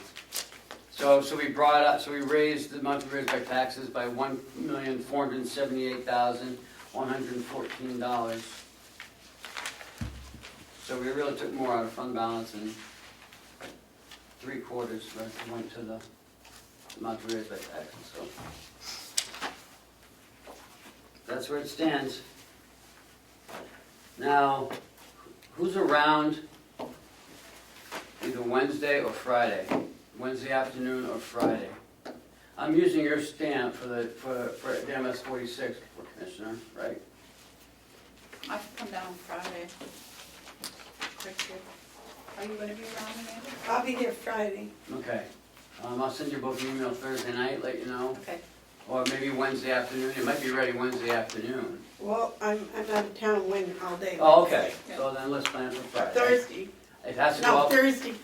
Which day's Thanksgiving? Thursday. Thursday. I'm out of town all day Thursday. Okay. Are you around Wednesday? Yeah? Okay, so if I get it done Wednesday, are you around? I can come up to North Conway if I have to. Yeah, I can Okay. do it, I mean, we have to, so. Well, the sooner I get it out the door, because it's gotta go to all these different places by December 1st. Okay, now is it possible for, when it's done? Yep. Melissa to get it, email Melissa a copy so she can send it to all the delegation members, Sure. so they can start looking at it Yeah. and working on it? Yep, we're gonna put it on the website. Did you take my papers? I don't think so. What did you lose? I just took this out of It was here. the ghost that came by. Oh, there they are, okay. This was yesterday, the sheet that we looked at. So I will send it to you as soon as I get them. That's great. Then they'll go on the website, they'll go in the newspaper, they'll go in on the back of a plane, flying around the county. All the selectmen, secretaries. Schools, libraries. Libraries get them, don't they? This one they don't. Okay. They get the annual report. So then the other part kicks in, the delegation part, and then, so they have not less than 5 or more than 20 days to schedule a public hearing on the budget, Mhm. which, with the chair out of the way, I'm not sure. 13th or 16th, I think, was the dates that she said she was looking at.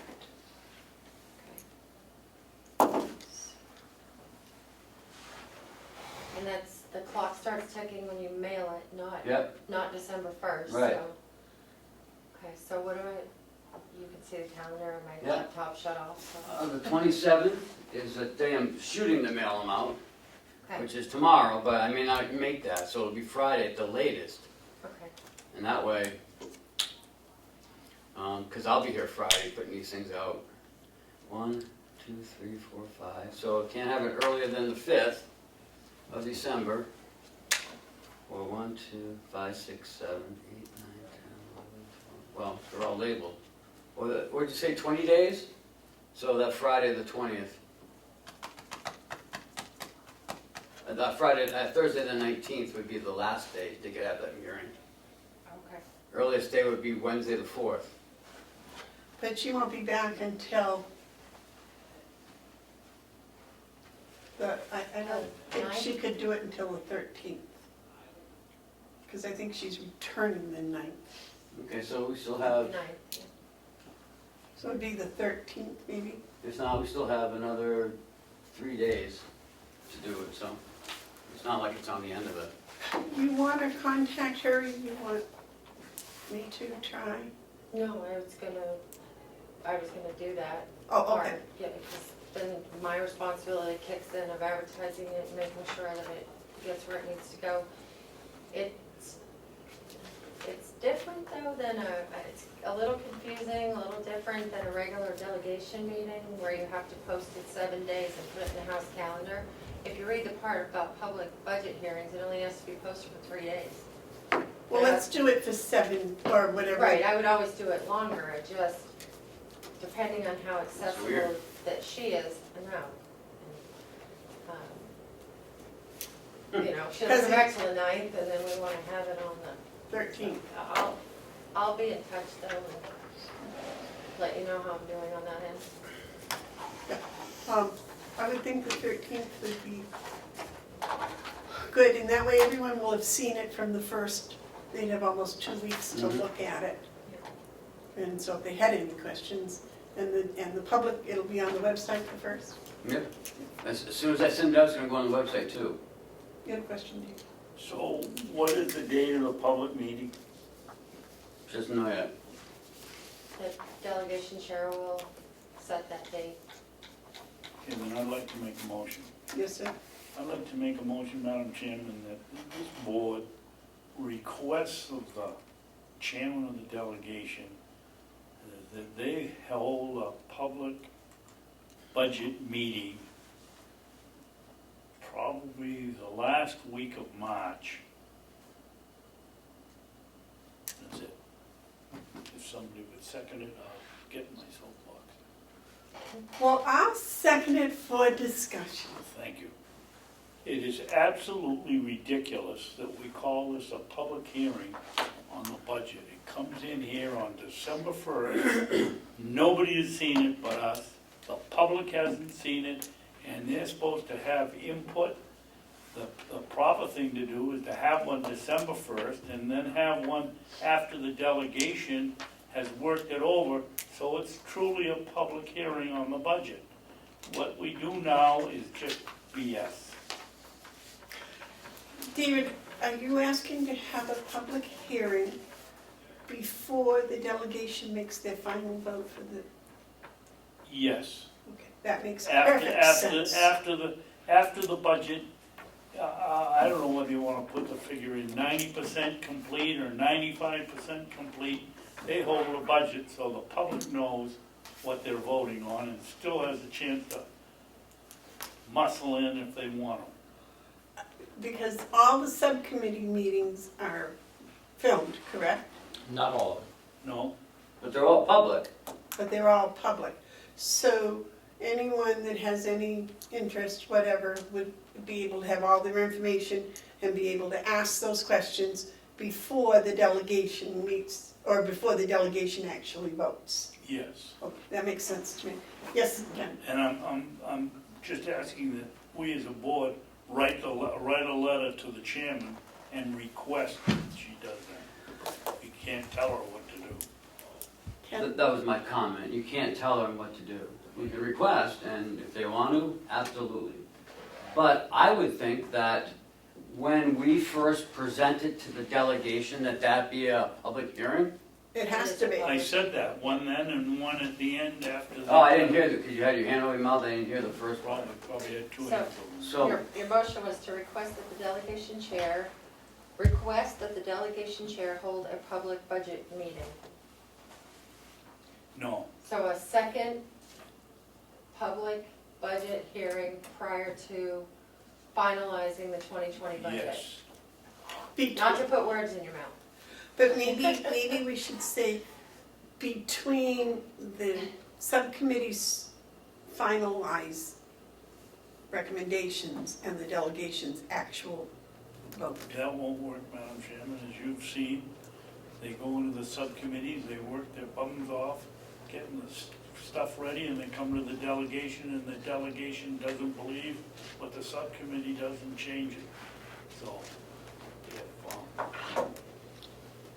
the best thing to do is just before they're ready to sign the bill, last week, they have a subcommittee, they have a public hearing. Well, can we have the public hearing before the delegation hearing, the delegation meeting to sign the thing? So, That's what I'm saying. yeah. So the public be invited to that meeting and have public input prior to their voting on the bill, voting on the budget. Yes. That would be, that's not perfect, but it's better than it is now. But I in the agree. but in the past, And it's the meeting, please add, excuse me, Kenny, and please add, and the meeting will be held in this building, in this delegation room, or MV, Mountain View community. To go down to or Concord the is courthouse, just, or the, someplace how around about here, the, not how in about Concord. the DPW shed? At a public place in Carroll County? Yeah. Yes. On the Carroll County complex. Probably that counts alcohol. What about this? What about the commissioners hold a public hearing? Can we? Why not? Well, we can, I thought of that, but Not a bad idea. we can have the public hearing, But we can't change the. but we're not the ones that are gonna be voting on the budget, it's the delegation. So I think the delegation should all be here in a meeting with the public to hear the public comment and to ask the public questions. They may get some comments from the public and bring up questions they hadn't thought of. So there could be that communication before they have their vote. You know, my plan is to send it out to as many people as I can, as soon as I can. So, Well, that should happen too. Now, when you put the budget in the newspaper, do you put, I don't put the budget in the paper. Melissa I don't. does. does this go in the paper? No. No. See, but this goes online, Yes. so everybody can, She would put more like the summary on there. Yeah, and the advertisement would direct people to the business office and also to the county website. I was just curious if there's a way to make it more noticeable on the front page of the county website, so people don't have to like dig into the budget You tabs could put and fireworks and stuff. stuff. Like they're, no, Like just, Little balloons when they open it. You could put an empty wallet upside down on the front page. every time I go to that website and I try to find something, I can't, I just end up searching for whatever it is. There should be a button, they can just touch it and there's the budget right there. It all depends on how and who puts it in. That's the problem. Yes, sir. We're working on it. You have a red banner that says hay for sale. Can you use that link to put that as a PDF on it?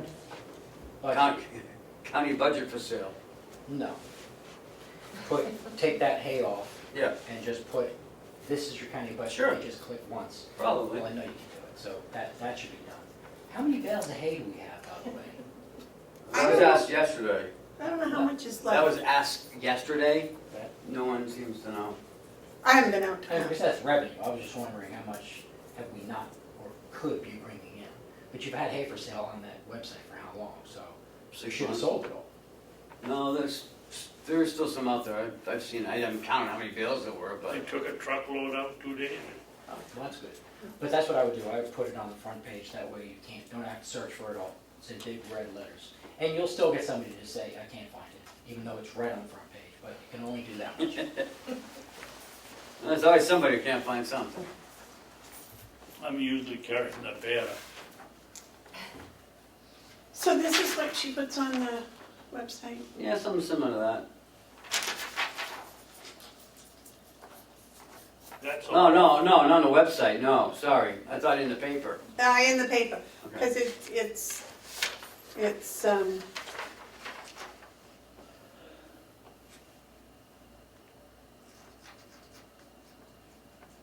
I mean, you can't put a lot in the paper, it's expensive.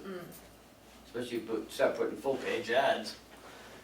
well, as a mathematician, to see a total half, 3/4 of the way down the page, and then a second total, and then a third total, and then a fourth total is a little confusing. No,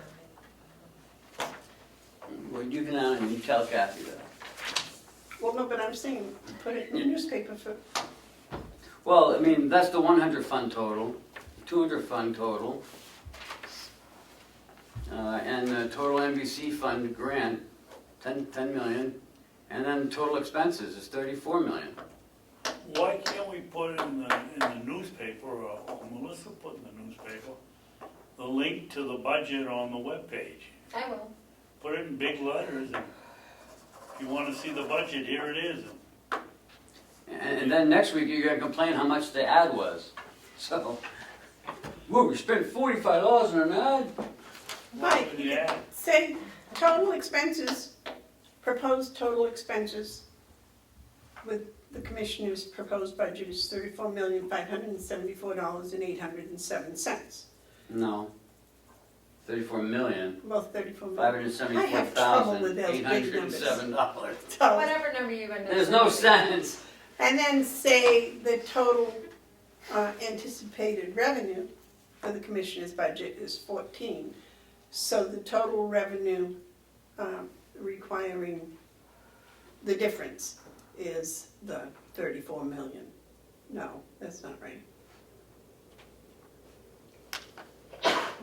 Excuse me. It says here, total revenue including, oh, yeah, see, that's misleading, because that looks like we made $34 million. We didn't make 34 million. That we did.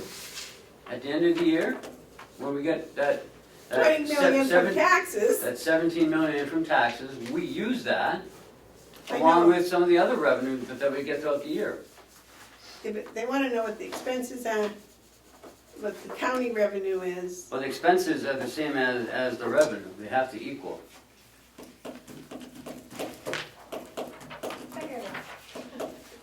We don't know how much they spent, how much they're getting in, and how much taxpayers are going to have to pay one way or another.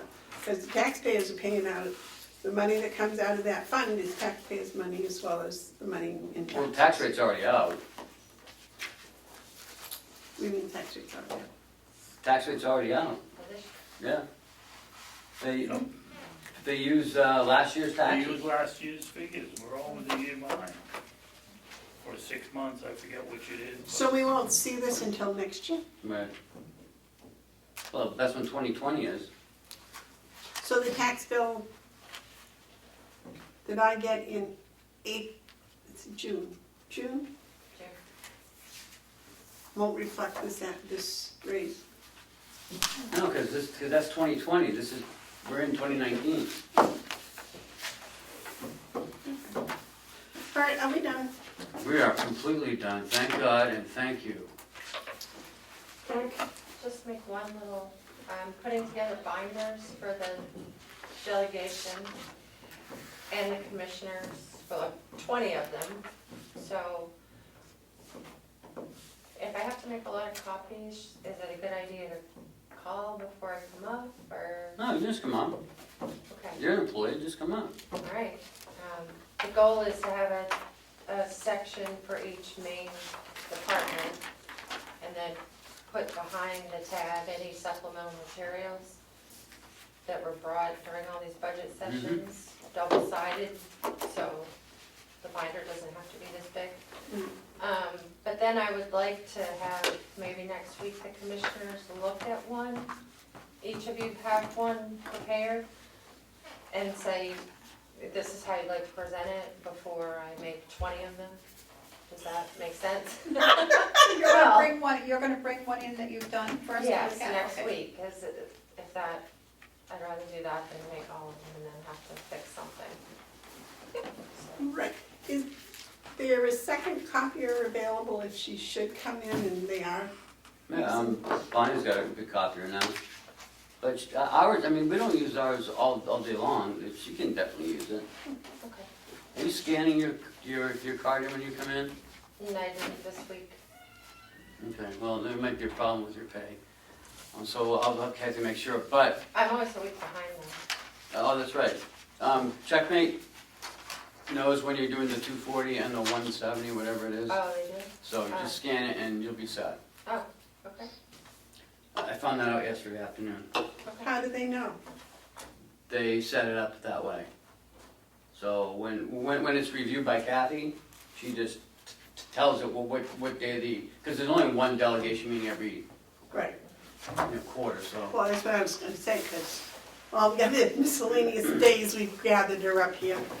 Yes, sir. Last year, there was a problem where the delegation had to come back to authorize the union contracts. Do we have all that part of this process situated so we don't have a repeat of that? No, the union contracts are not finalized. They're still in Negotiation, limbo, yeah. negotiation, Negotiation. not limbo. Okay, Okay, thank you. I'm in limbo. Anything else? I await a motion to adjourn. Thank you all. Very. Okay, so who has to do checks?